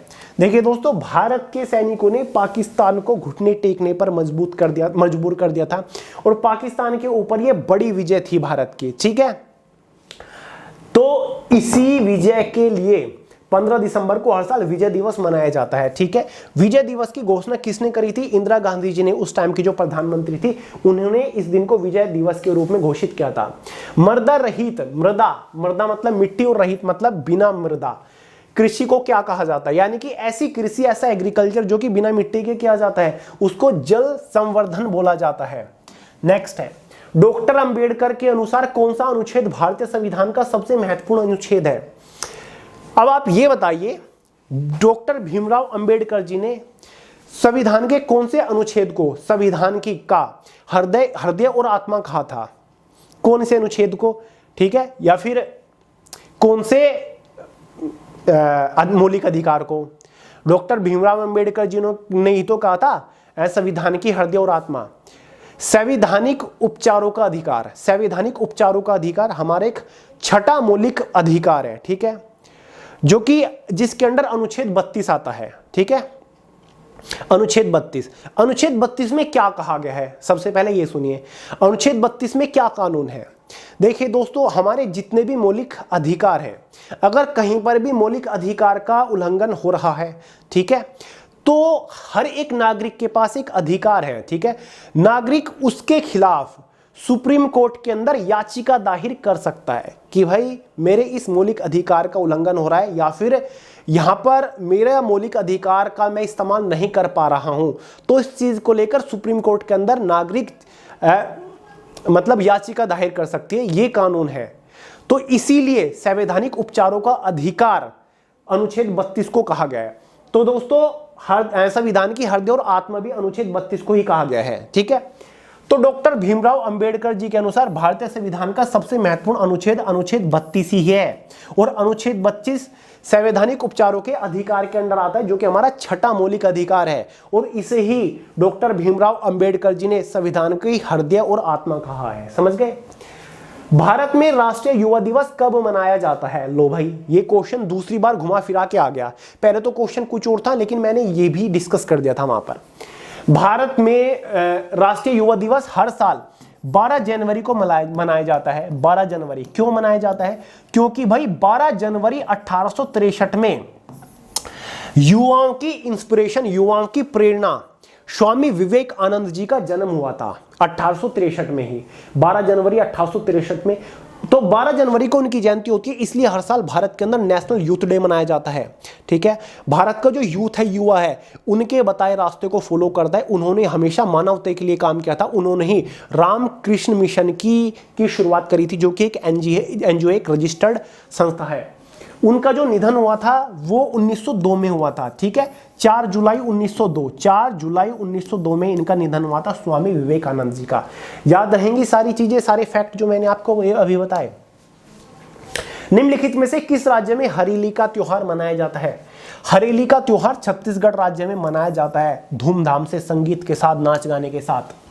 टेलीग्राफ लाइन सर्वप्रथम कहां से कहां तक बिछाई गई थी? ये तो आपको पता ही होगा। पहली टेलीग्राफ लाइन 1954 में बिछाई गई थी, और दोस्तों ये कलकत्ता से आगरा के बीच में बिछाई गई थी पहली टेलीग्राफ लाइन। और उस टाइम पर भारत का गवर्नर जनरल कौन हुआ करता था? लॉर्ड डलहौजी, लॉर्ड डलहौजी, ठीक है, ये भी नोट करिए। जब भारत में पहली टेलीग्राफ लाइन बिछाई गई 1954 में कलकत्ता से आगरा तक, उस टाइम पर गवर्नर जनरल कौन था? Lord Dalhousie. स्वामी विवेकानंद जी का वास्तविक नाम क्या था? What is the real name of Swami Vivekanand ji? Vivekanand ji से रिलेटेड बहुत क्वेश्चन बनते हैं, तो इस क्वेश्चन का सही आंसर हो जाएगा नरेंद्रनाथ दत्त। स्वामी विवेकानंद जी का रियल नेम नरेंद्रनाथ दत्त था, नोट करिए इसको। नेक्स्ट है, विश्व में कौन सी भाषा अधिकतम लोगों द्वारा बोली जाती है? कौन सी वो लैंग्वेज है जो कि सबसे ज्यादा लोगों द्वारा बोली जाती है? इस क्वेश्चन का सही आंसर हो जाएगा अंग्रेजी, मतलब इंग्लिश। दुनिया के अंदर 1.4 बिलियन लोगों द्वारा इंग्लिश लैंग्वेज बोली जाती है। दूसरे नंबर पर चीनी मदारिन एक भाषा है जिसको सबसे ज्यादा लोगों द्वारा बोली जाती है, और नंबर 3 पर हमारी प्यारी भाषा हिंदी आती है, नंबर 4 पर स्पेनिश, और नंबर 5 पर फ्रेंच। ये वो 5 लैंग्वेज है जो कि दुनिया भर के अंदर सबसे ज्यादा लोगों द्वारा बोली जाती है। सबसे ज्यादा जगह पर नहीं, सबसे ज्यादा लोगों द्वारा, क्योंकि भारत और चाइना, देखिए इंग्लिश तो इंटरनेशनल लैंग्वेज हो ही गई, ये तो हर एक देश के अंदर बोली ही जाती है। उसके बाद चीन की पॉपुलेशन सबसे ज्यादा है तो चीनी भी बोली जाती है। हिंदी दूसरे नंबर पर, भारत सबसे ज्यादा पॉपुलर कंट्री है तो तीसरे नंबर पर हिंदी, चौथे पर स्पेनिश और फ्रेंच। ये क्वेश्चन बहुत आता है। 100वां क्वेश्चन है, शाहनामा किसकी कृति है? शाहनामा किसने लिखी? दोस्तों एक कंपाइलेशन है, बहुत सारी चीजें इसमें लिखी गई है। इसमें स्पेशली ईरान का इतिहास लिखा गया है, ईरान का इतिहास का वर्णन किया गया है, साथ ही जो ईरानी शासक थे उनके बारे में जानकारी इसमें लिखी गई है। इसको एग्जैक्टली जो पूरा कर लिया गया था 1030 में इसको पूरा कर लिया गया था। महमूद गजनवी के सामने 1030 ईस्वी में इसको जारी किया गया था। महमूद गजनवी ने शाहनामा के पहले राइटर सुन लीजिए, मैं कहीं और ही चला गया। शाहनामा फिरदौसी द्वारा लिखी गई, जो कि एक बहुत बड़े विद्वान राइटर पोइट थे, ठीक है, जिन्होंने शाहनामा किताब को लिखा था। तो भाई महमूद गजनी ने ये वादा किया था फिरदौसी से कि जब भी ये किताब पूरी हो जाएगी तो मैं तुम्हें हर एक वर्ड की, हर एक शब्द के लिए 1 दिनार दूंगा, ठीक है, 1 दिनार देने का वादा किया था। तो 30 साल बाद फिरदौसी ने शाहनामा को पूरा किया और मोहम्मद गजनी के सामने पेश किया। तो मोहम्मद गजनी ने क्या करा, 1 शब्द के लिए केवल 1 दिरहम दिया।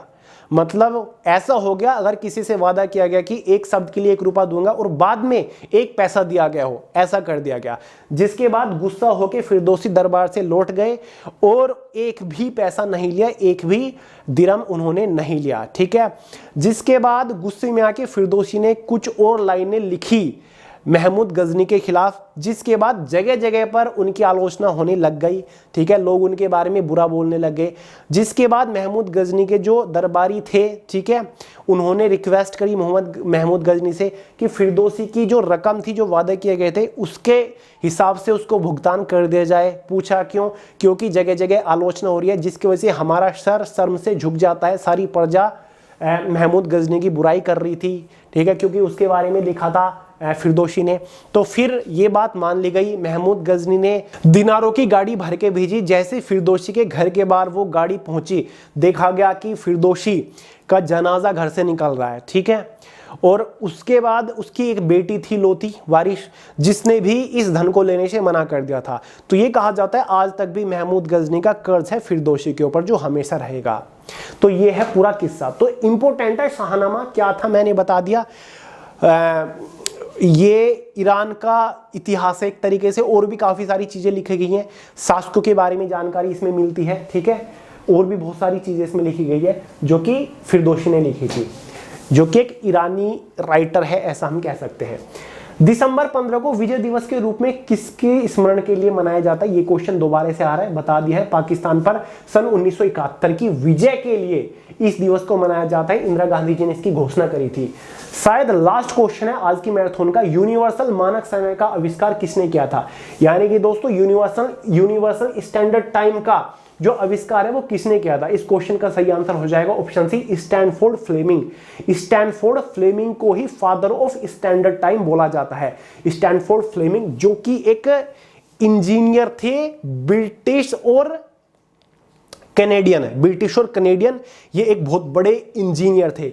इन्होंने ही यूनिवर्सल स्टैंडर्ड टाइम का आविष्कार किया था। इंपॉर्टेंट है, Stanford Fleming universal standard time के आविष्कारक। तो भाई ये था आज की मैराथन का लास्ट क्वेश्चन। मैंने आपको इस वीडियो में लगभग 102 क्वेश्चन शायद कवर करा दिए हैं। एक एक क्वेश्चन की वैल्यू बहुत ज्यादा है, मैंने रटाया नहीं, काफी सारी चीजें आपको समझाई भी हैं। एक क्वेश्चन में से 5-5 6 मिनिमम 5-5 क्वेश्चन तो यहाँ पर निकल रहे थे। तो टेक्निकली हमने केवल 100 नहीं 500 से 600 क्वेश्चन कवर करे हैं इस वीडियो में। उम्मीद करता हूँ आपने नोट्स वगैरह बनाए होंगे और चीजें आपको समझ आई होगी। हमेशा आपको मेरा काम पसंद आता होगा। देखिए दोस्तों, वो पॉसिबल नहीं है कि मैं आपके लिए डेली बहुत सारे लेक्चर्स लेके आ सकूं, क्योंकि मैं यहां पर अकेला हूं। बहुत बड़ी मेरी टीम नहीं है, बहुत सारे टीचर मेरे पास नहीं है। एक ही बात मैं बार बार बोल रहा हूं, मुझे पता है, लेकिन क्या करूं, बहुत सारे लोग की लगातार कमेंट आती रहती कि भैया ये भी कवर करा दी, वो भी कवर करा दो, ये भी करा दो, ठीक है। देखिए दोस्तों, पूरी जान लगा रखी है, पूरा 100% एफर्ट दे रहा हूं, जितना ज्यादा हो सके बेस्ट कंटेंट, क्वालिटी कंटेंट आपके लिए लेकर आ रहा हूं, ठीक है। यानी कि छोटे से उसमें ही बड़ा धमाका मैं हर बार आपके लिए लेकर आ रहा हूं, फिर चाहे वो कुछ भी हो। इसलिए बस आपकी सपोर्ट, आपकी प्यार की जरूरत है। ये तो जस्ट है, इसके बाद और भी कुछ आ रहा है, वेट करिए। ऑलरेडी अनाउंसमेंट मैंने कर रखी है, बहुत सारा आएगा। अभी तो एग्जाम में टाइम है एमटीएस के, तो क्रैक करा के छोड़ना है, चाहे कुछ भी हो जाए, ठीक है। बाकी वोकैबुलरी की मैराथन देख लीजिएगा, स्टैटिक जीके की मैराथन देख लीजिएगा, वो ऑलरेडी प्रोवाइड कर रखी है। हिस्ट्री ऑफ एंशिएंट इंडिया की महा मैराथन ऑलरेडी प्रोवाइड कर रखी है, और भी काफी सारी करंट अफेयर टाइप की मैराथन आ रही हैं, उनका भी वेट करिए। तो चलिए, बाकी ये लेक्चर आपने आखिर तक अगर देख लिया तो कमेंट बॉक्स में यस जरूर लिख दीजिएगा, ताकि मुझे पता चल जाएगा कि भाई कितने स्टूडेंट सीरियस है जो कि एग्जाम को रियली में क्रैक करना चाहते हैं, ठीक है। तो चलिए दोस्तों, वीडियो को फिर से कह रहा हूं, लाइक जरूर कर दीजिएगा, दोस्तों के साथ शेयर करना मत भूलिएगा। मिलते हैं अगली वीडियो में बहुत ही जल्द, तब तक के लिए जय हिंद।